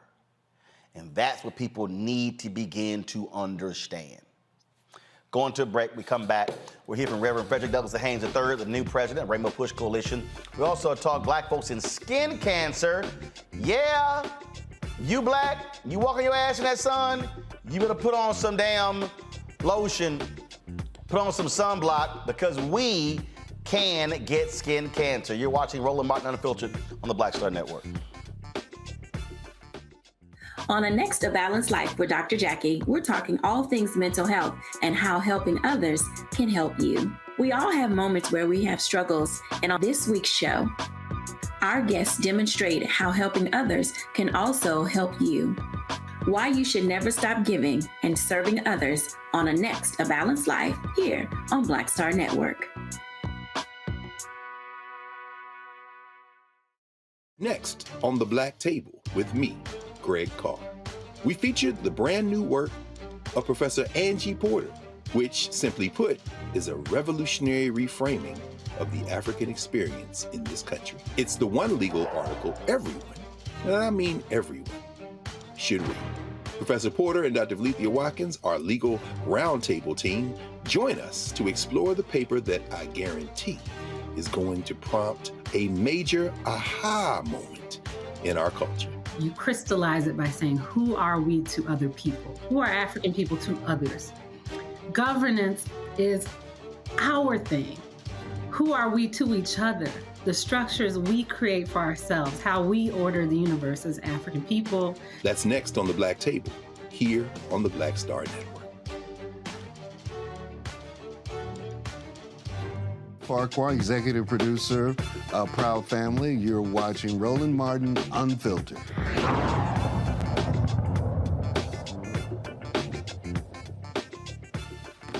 All right, folks, earlier you heard yesterday's speech from Pastor Frederick Haynes III, the new, of course, leader of Rainbow Push Coalition. I caught up with him after he did that, and here is our Q&A. Fred, how you doing?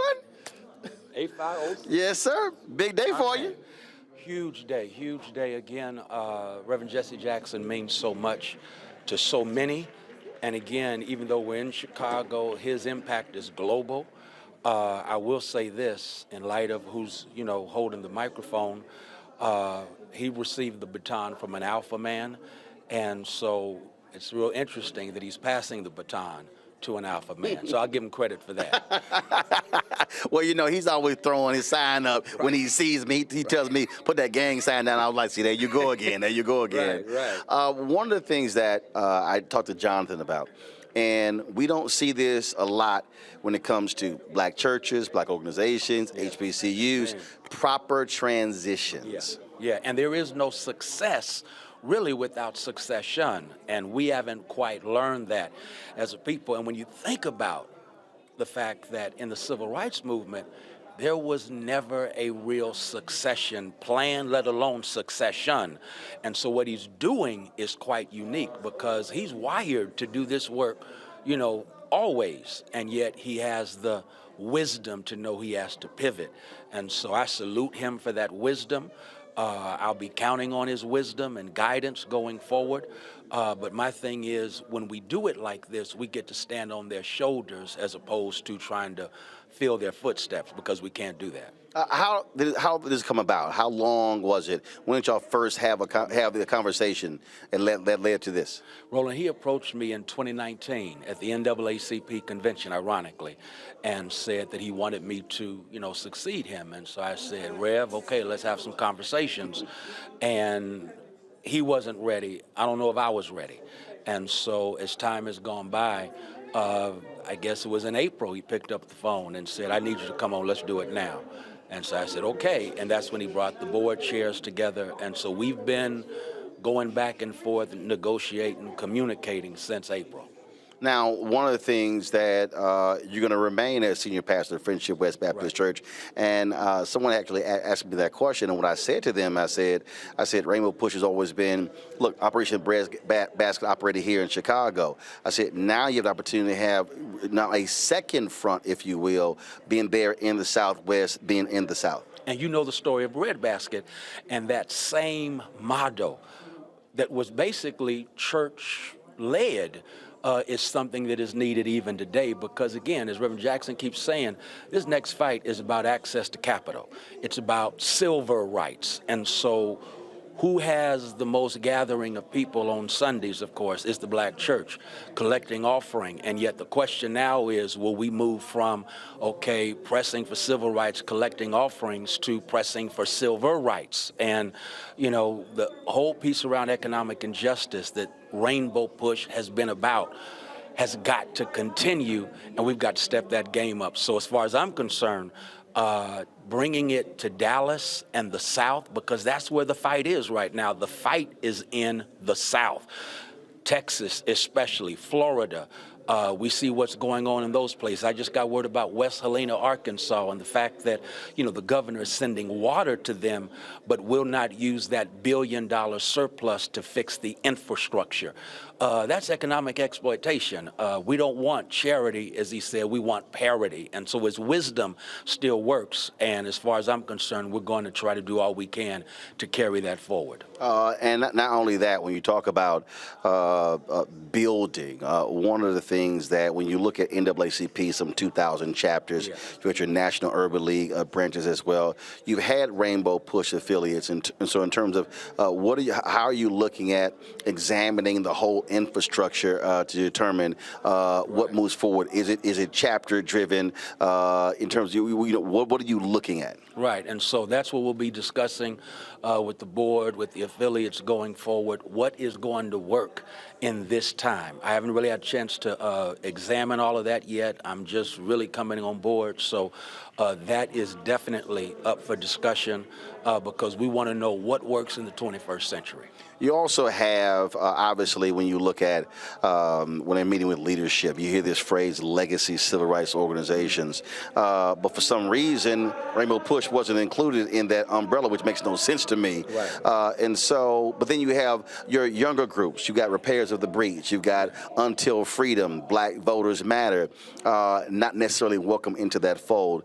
Is that something that you also emphasizing, that really aligning with where the energy is right now in terms of in the streets? Without a doubt, because as far as I'm concerned, one of the reasons that I think I was tapped is because I have relationships with all of them. And so for me, it's very important that we not only prepare to pass the baton, but that we operate in coalition. If we're going to really be about coalition building, and right now with the attacks we're facing from the courts, from the right, the extreme right, not to mention the so-called, Christian nationalists.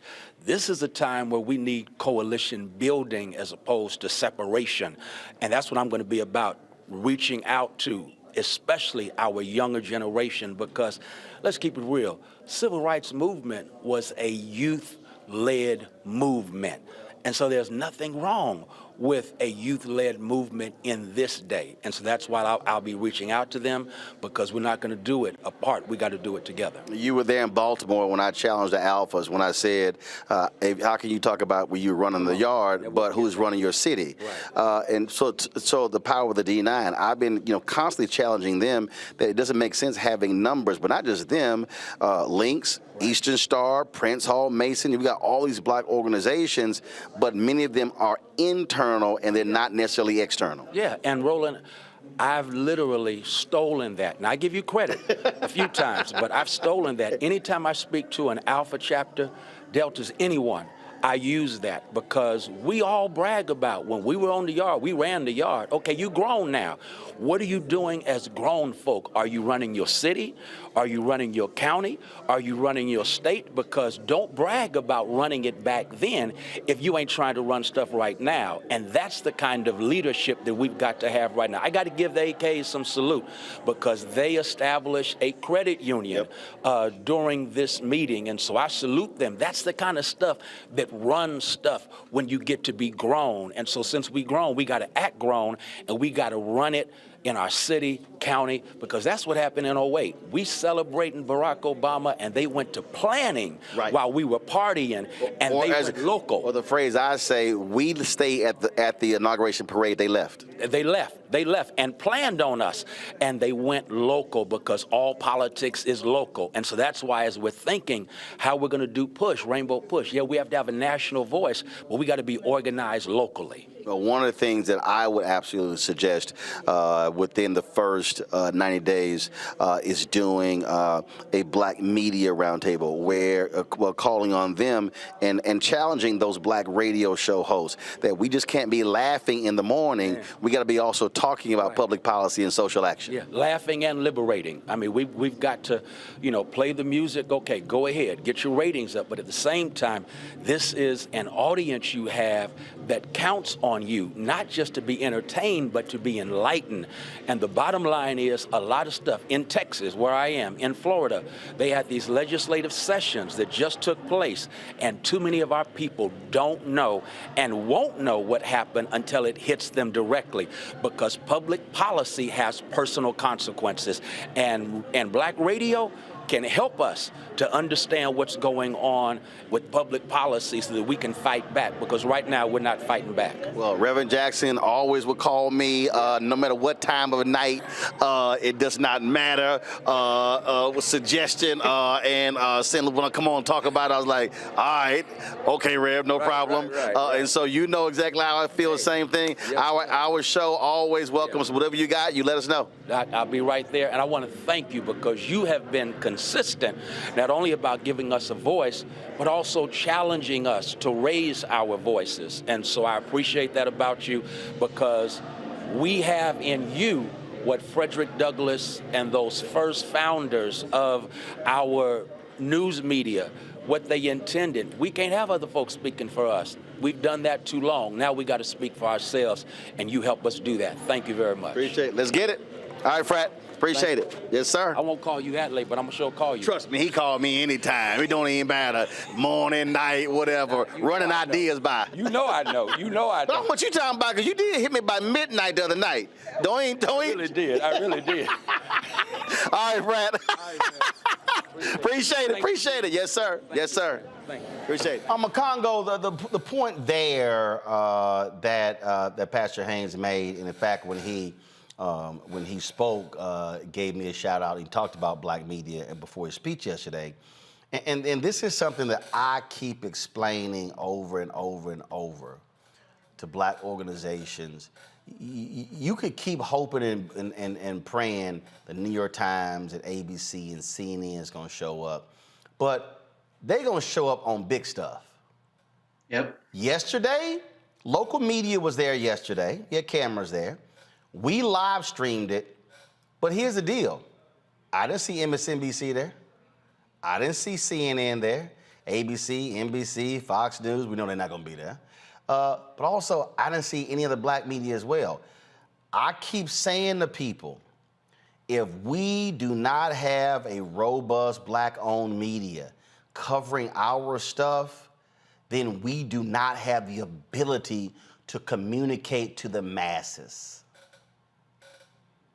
And that's one of the things you distinguish also is a difference between black-owned media and black-targeted media. And too many people see a black host on a network, on a show somewhere, and they feel like that is their black source for information. And they feel like, well, if I need to get real information, I'm going to get it here. No, this is the Black Star Network. And it was started for this particular, point. And you've always talked about the fact that you don't want to be the only one. You want to see more out there. People say, oh, Roland's just about himself. You've always talked about we need more of it. You're always talking about the federal government advertising budgets and how we're always getting the smallest percentage. Where are people going to get this information? Black and Missing every single night, talking about what's going on in our community. The section on melanoma that's coming later.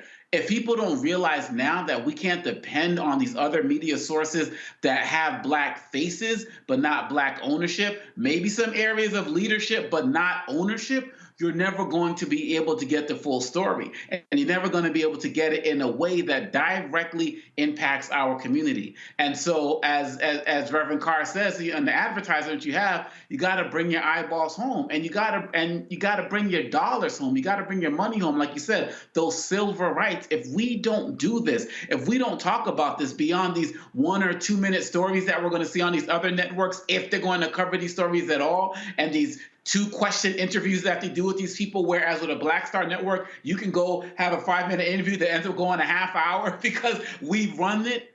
If you're not going to get it with that program, you are going to continually be misled, or at the very least misinformed, or depending on the networks that you watch, disinformed. And you're going to end up being a problem for our community as opposed to the solution. Got to get with the program. See, Julian, the thing that a lot of people really do not understand, but how Reverend Jackson got the profile he did is because of John H. Johnson. Yeah, absolutely. When Reverend Jackson moved from South Carolina to Chicago, he had a letter in hand from the governor, I think it was from the governor of South Carolina, and it was basically introductory, for jobs. Well, Mayor Richard Daley, who ran the city, said, he could work as a toll booth operator. John H. Johnson put him to work selling subscriptions of Ebony and Jet. When Reverend Jackson then ascends, John H. Johnson makes it clear Reverend Jackson is in Jet every week. So what Reverend Jackson did was he built his foundation through black-owned media. He was in Jet every week. I remember going, I don't give a damn what Reverend Jackson was doing. He was somewhere in America. He was in Jet magazine every week. When I ran the Chicago Defender, it was funny because I saw it up close. So before I moved there, if you see Reverend on television and stuff, and you seeing him speaking, and you seeing him rhyming with his lines and stuff, Let me tell you what he would do, Julian. I'll be at my desk, the Chicago Defender. I'm not working on a story dealing with Rainbow Push or Reverend Jackson. He would just call me up and start talking about all sort of stuff, bouncing statements off of me. What do you think? What do you think? And then I'll be like, all right, Reverend, that sounds great. And then like a day later, I hear that in some speech. So basically, he was testing out lines and theories just by calling. And invariably what would happen is by him just picking the phone up and calling, he would say something that would turn into a story in the paper. He did this with daily papers. He did it with networks as well. He's always understood the role that media plays, but the one thing that he has never, ever neglected, Reverend Jackson has never, ever ignored Black-owned media. That was always first on his list. Not only Black-owned media, but Black folk in the media. When I was doing a weekly column for King Features, Reverend would call me any time of the day or night. Literally, as you and Freddie talked about. And yeah, again, bouncing ideas, kind of dropping little pieces of wisdom. So every now and then he might say, you can quote me on that.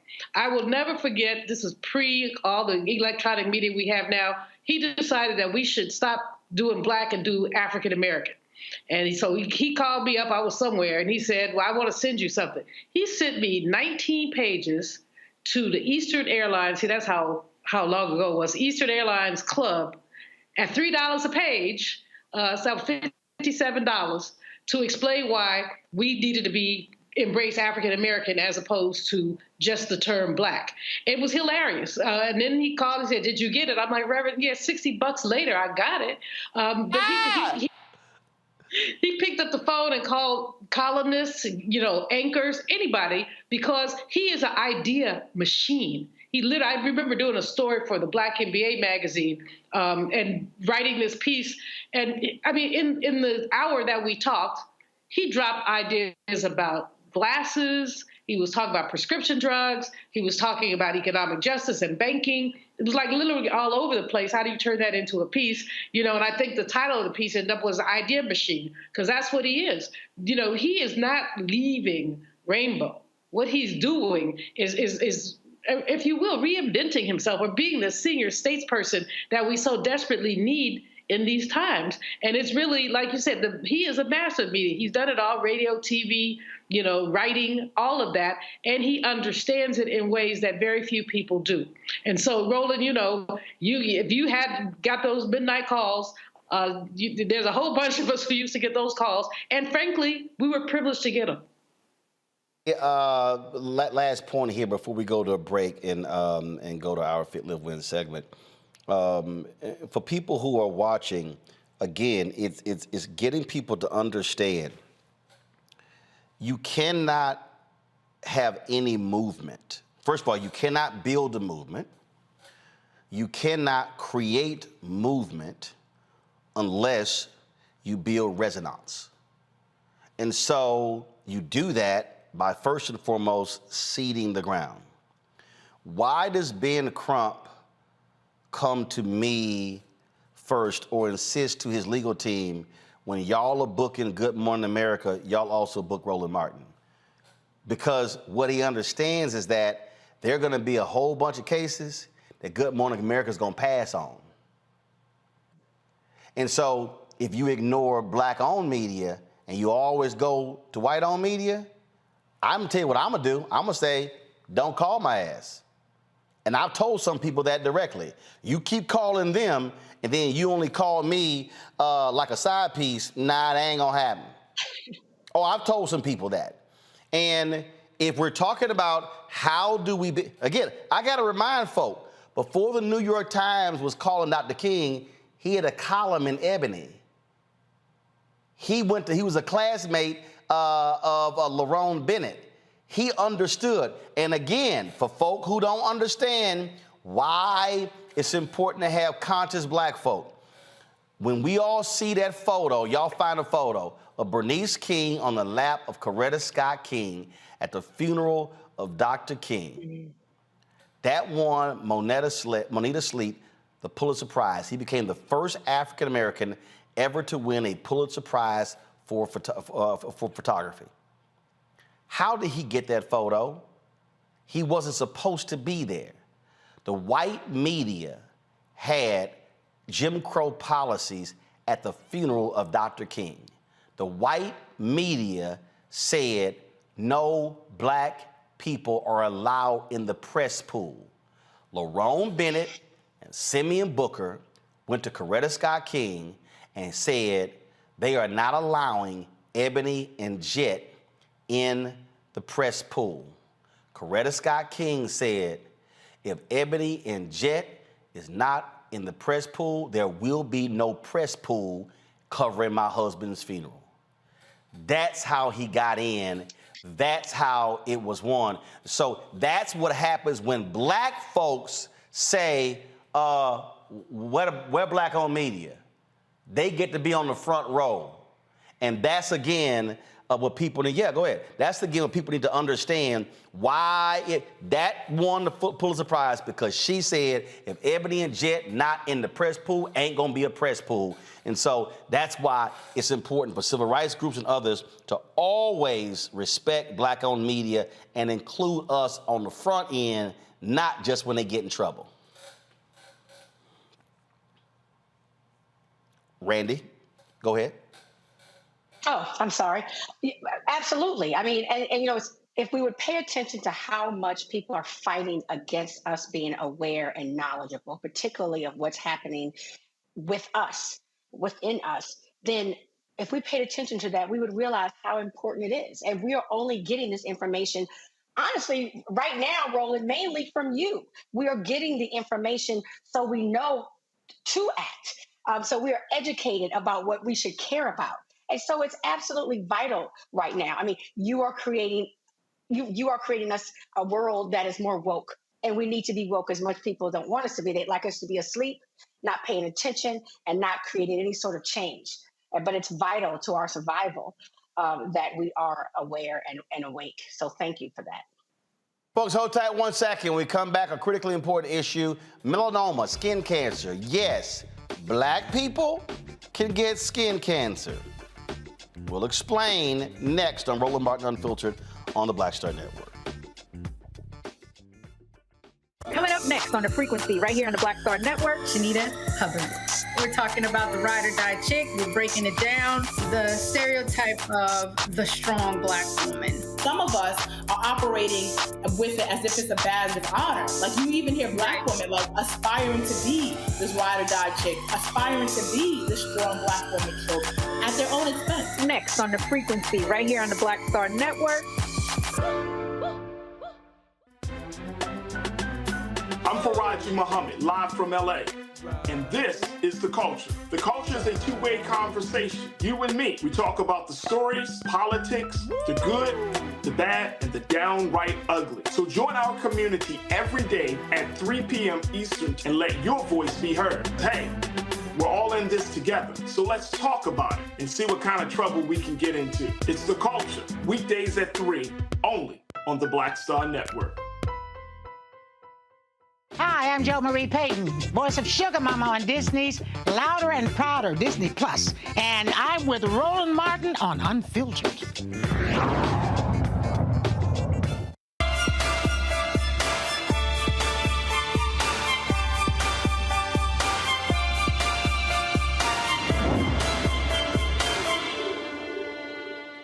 All right, folks, skin cancer is real. Now, what often happens is when we hear these stories about melanoma, we often think that largely affects white folks. Nope, black people can be affected by skin cancer as well. You've seen it. We go to the beach, we on the golf course, if we go, yeah, all right, well, we good. I ain't got to put on no sunscreen. Yes, you do. because we can be impacted as well. And so it's important for us to understand the realities of melanoma and how it also impacts us more than a lot of other people. We talked here from the Journal of the American Academy of Dermatology. Black men are 26% more likely to die from melanoma than white men. Nearly 50% of black men in the study were first diagnosed after the disease advanced to the late stages. Very similar when you talk about breast cancer. Joining us right now is family medicine specialist, Dr. Michael Bookhart, joining me from Jackson, Mississippi. Doc, glad to have you here. Again, what this sounds like is like everything else, okay? We get it less than somebody else, yet when we get it, because we find out late, more of us die and we die faster. That's right. Absolutely. And I appreciate you having me on, Brother Roland. And that's very interesting. I reviewed some of the articles on this and from the American Academy of Dermatology.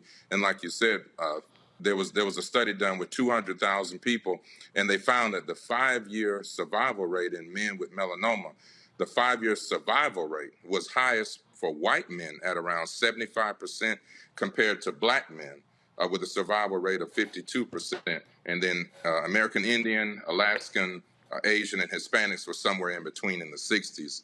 And that's a very notable difference, because most people, Roland, most people would think, well, because I have an extra amount of melanin, then I can't get skin cancer. But that is one of the biggest misnomers in our community that we have.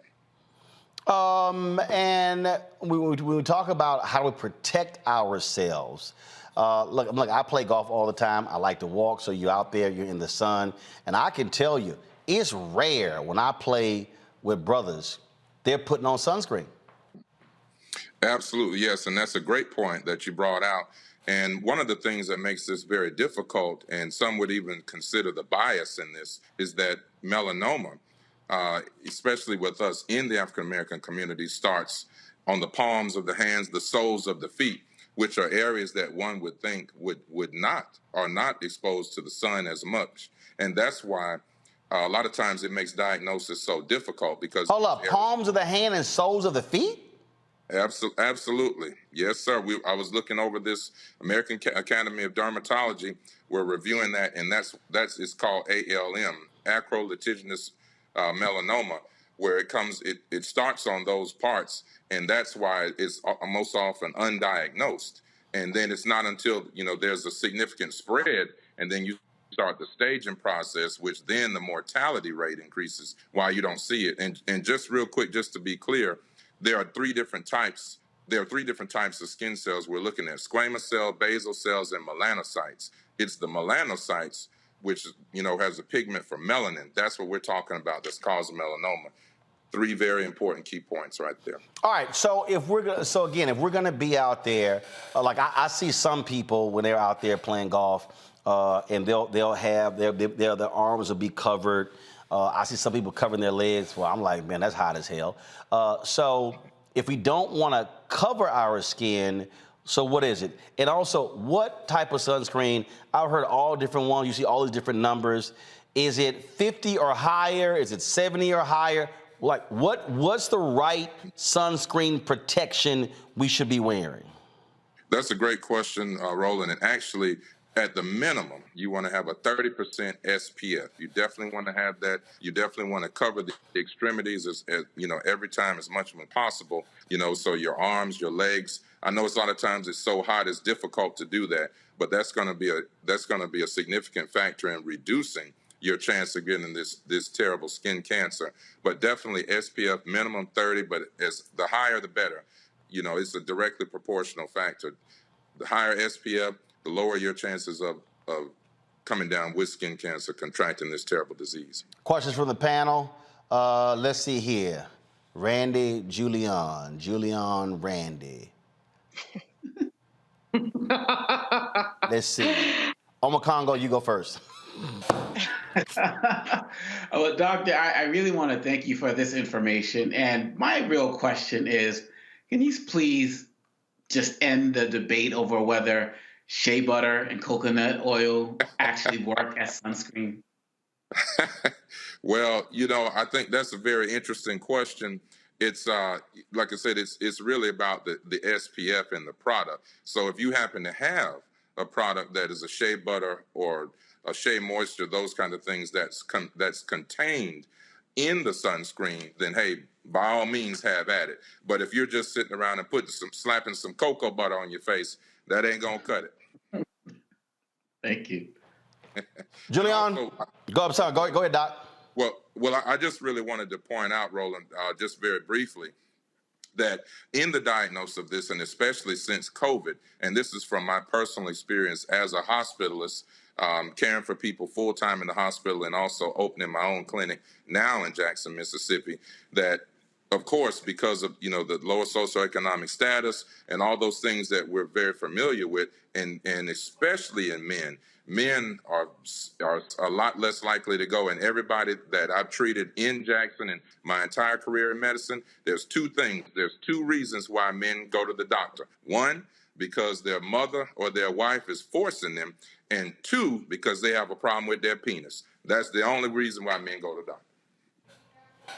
And he just being real. Julian, go. Brother, first of all, Doc, thanks for your work. We appreciate you. I have a lifelong battle to knock the yellow off. I am truly always trying to get a tan. Now, what's the safest way for me to get a tan if I got to do this SPF thing? Well, I think the safest way, there definitely, if you want to go to the tanning bed, the tanning salon, you want to go there, but you want to minimize your time. You want to minimize your exposure, because certainly you can increase your chances of contracting this. And so when you go to the tanning salon, usually they have like a timer on there, but usually the recommended time, 15, 20 minutes. No, I don't go to the tanning salon. I don't go to the tanning salon. I want to sit outside and give me a nice natural tan. So how can I do that? Yes. Be safe. Be safe.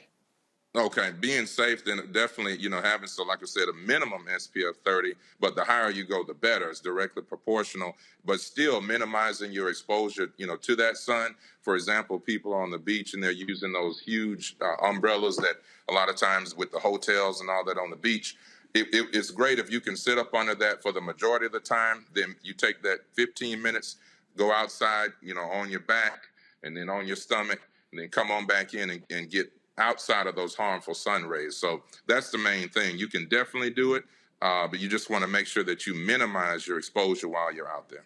So if I'm playing golf 3 to 4 times a week and I'm walking, it's 4 hours around, I'm in the sun. Absolutely. And I'm wearing sunscreen, but what should I be doing something else? Well, so if you're out there for 4 hours, Roland, well then, like you said, you got your highest SPF, you're out there having a good time. You just want to be mindful to make sure to take what I like to call shade breaks, whether you're getting under the golf cart, you get sitting up on the golf cart, taking a water or Gatorade break, or standing up under one of those big oak trees, and just making sure you're mindful that you're not out in continuous direct sunlight. You can still do all the things you love to do, play all the rounds of golf, 18 holes, everything, but just making sure to not stand out there, because like you said, that's one of the biggest things, one of the myths. You say, well, we're African American, darker pigmented people. I don't have to worry about it. I can just stand out here, have fun with my buddies and play golf. You just really want to be mindful, because as we're discussing, we definitely get it too, and our survival rate is lower and our mortality rate is higher. And hold up, before I go to Randy, also, how often do we reapply the sunscreen? So in some of the research that I was doing, they were recommending every 45 to 60 minutes, but they said based on the temperature, based on what you're doing, it could be more or less. So I guess there's not really a hard set rule on that, but I would say just to give you a straight answer, you're playing 4 hours of golf. Hey, every hour, every 60 minutes, you're making sure that you're definitely taking a 10-minute break, reapplying every hour if you can do that. Got it, Randy. Doctor, thank you for this information. I found it fascinating that it shows up on the palms of our hands and feet. What should we be looking for? I mean, I would think it would be helpful for us to early detection. So what would I see? Well, so sometimes you'll see like a darkened area, and that's the thing with melanoma. Most people look at it, they think about like a little, black circle. But the main thing is, we don't want people to get alarmed. A lot of people have, they'll mistake skin tags and moles and all that kind of thing. It's not about, okay, every little thing, oh my, do I have skin cancer? So this is usually like a macular type of thing. It's a flat, not really like a raised or jagged. It's a small area, usually circular or oval, but then the problem is, and the thing that you want to be most cautious about when you see the change in the edges, they talk about the edges where sometimes there's like a dimpling or they'll look more rough, and that's some of the hallmark features about melanoma, which differentiates it from squamous cell skin cancer, which you see 75-80% of the time in Caucasians, where you'll see a lot of time on their forehead, ears, nose, those areas that we see all the time, and they're constantly getting those areas addressed and going to the dermatologist. The melanoma is darker, it'll be more circular, ovoid, and then you'll look at those edges when they start to change.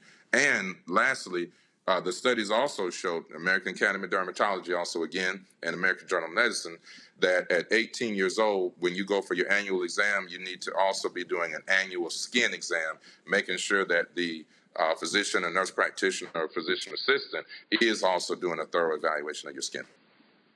All right, so last question. So if folks are on the beach, if they're on, black folks running around being on yachts and stuff along those lines, how much time are they out there? Are they because you just said, what, 30? Because I'm telling you, I know some people, they go to the beach and Lord, they laying out there for 4, 6, 8 hours. That would drive my ass insane.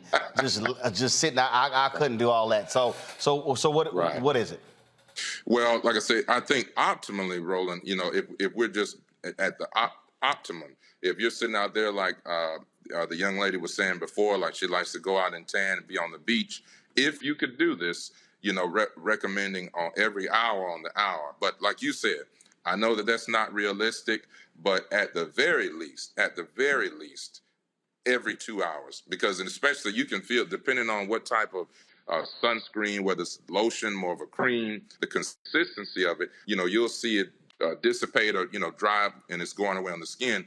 When you see that, some of them, like I say, you just got to read the label. If it's gone away or it's dry, that doesn't mean it's gone. You're still getting protection. But then there are some that are more, I guess, moist, if you will. And so you just have to be mindful of that. It's hard to do. And like you said, most people won't do that every hour on the hour. But that if a person is able to do that, that would be an excellent way of preventing this disease. All right, then. All right. Well, look, we appreciate Dr. Bookhart. Thanks so much for the advice. Thank you, sir. Appreciate you having me. Folks, that is it for us. Let me thank Randy. Let me thank Omakongo. Let me thank Julian. Randy, before we go, we ain't got no Keke Palmer type videos from the Usher show, do we? I tried, but no Keke action. Okay, but I'm sorry, you tried. I tried. I'm not gonna lie. Usher is somebody, you go to that show, you trust me, you want him to give you some Keke action, but no. All right, because y'all know when I saw Randy's Instagram, all dressed up going to the show, I sent her ass a text, and I was like, behave yourself, Randy. Don't go viral. Listen, if I had been Keke, y'all wouldn't see me here right now. I'd be over there in Vegas. Oh, Lord. Oh, let's get out of here. I'm just kidding. Uh-huh. Yeah, right. It's a good show. Oh, no, I heard, absolutely. All right, Randy Omakongo, Julian, we appreciate it. Thanks a lot. Folks, we'll see y'all tomorrow on Roland Martin Unfiltered. Don't forget, do us a favor, download the Black Star Network app, Apple phone, Android phone, Apple TV, Android TV, Roku, Amazon Fire TV, Xbox One, Samsung Smart TV. Your donations make it possible for us to do what we do. Our goal is to get 20,000 fans contributing on average $50 a year. That's $4.19 a month, 13 cents a day. You can assist us in what we're doing. If we get folks to give that, we'll raise $1 million. That is crucial for us to be able to do the work that's necessary. So please send your check and money orders to P.O. Box 57196, Washington, D.C. 20037-0196. Cash App, $RM Unfiltered, PayPal, R Martin Unfiltered, Venmo is RM Unfiltered, Zelle, RolandSMartin.com, RolandMartinUnfiltered.com. Don't forget, you can watch our 24-hour, 7-day-a-week live streaming channel on Amazon News. Simply go to Amazon Fire TV, click Amazon News. You can check us out. You can also say, Alexa, play news from Black Star Network. We also now are on the Plex Network as well. And so all you got to do is search for Black Star Network. It's under Live TV. Go to News and Opinion, and you can watch us there as well. And don't forget, support us by purchasing my book, White Fear, How the Browning of America is Making White Folks Lose Their Minds. Available by Ben Bella Books, Amazon, Barnes & Noble, IndieBound, Bookshop, Chapters, Books A Million, Target, Audible. Also, double check listen to me, only buy the book from these sources, okay? There's somebody who's using my book cover. I think his name is Taylor Dyer. I had somebody send me an email, and he's put together some crap, and it is not my book. But the problem is he's using my book cover, and so it's on eBay, Barnes & Noble. Ben Bella Books is trying to get it taken down. So again, if you're buying my book, White Fear, How the Browning of America is Making White Folks Lose Their Minds, make sure it says you see the cover, but also by Roland Martin. And so this is where you should buy it from. Again, if you go to Barnes & Noble, it will say Taylor Dyer. That person is a fraud. And we're trying to get that book removed from all of these book locations as we speak. So be very careful when buying the book. All right, folks, that's it. I'll see you guys tomorrow on the show. Holla! Folks, Black Star Network is here. Oh, no punches! I'm real revolutionary right now. Support this man, Black Media. He makes sure that our stories are told. Thank you for being the voice of Black America, Roland. Stay black. I love y'all. All momentum we have now, we have to keep this going. The video looks phenomenal. See, this difference between Black Star Network and Black-owned media and something like CNN. You can't be Black-owned media and be scared. It's time to be smart. Bring your eyeballs home. You dig? Pull up a chair. Take your seat. The Black Table with me, Dr. Greg Carr, here on the Black Star Network. Every week, we'll take a deeper dive into the world we're living in. Join the conversation only on the Black Star Network. Hi, I'm Dr. Jackie Hood Martin, and I have a question for you. Ever feel as if your life is teetering and the weight and pressure of the world is consistently on your shoulders? Well, let me tell you, living a balanced life isn't easy. Join me each Tuesday on Black Star Network for A Balanced Life with Dr. Jackie. We're all impacted by the culture, whether we know it or not. From politics to music and entertainment, it's a huge part of our lives, and we're going to talk about it every day right here on The Culture with me, Faraji Muhammad, only on the Black Star Network. I'm Deborah Owens, America's Wealth Coach, and my new show, Get Wealthy, focuses on the things that your financial advisor and bank isn't telling you, but you absolutely need to know. So watch Get Wealthy on the Black Star Network.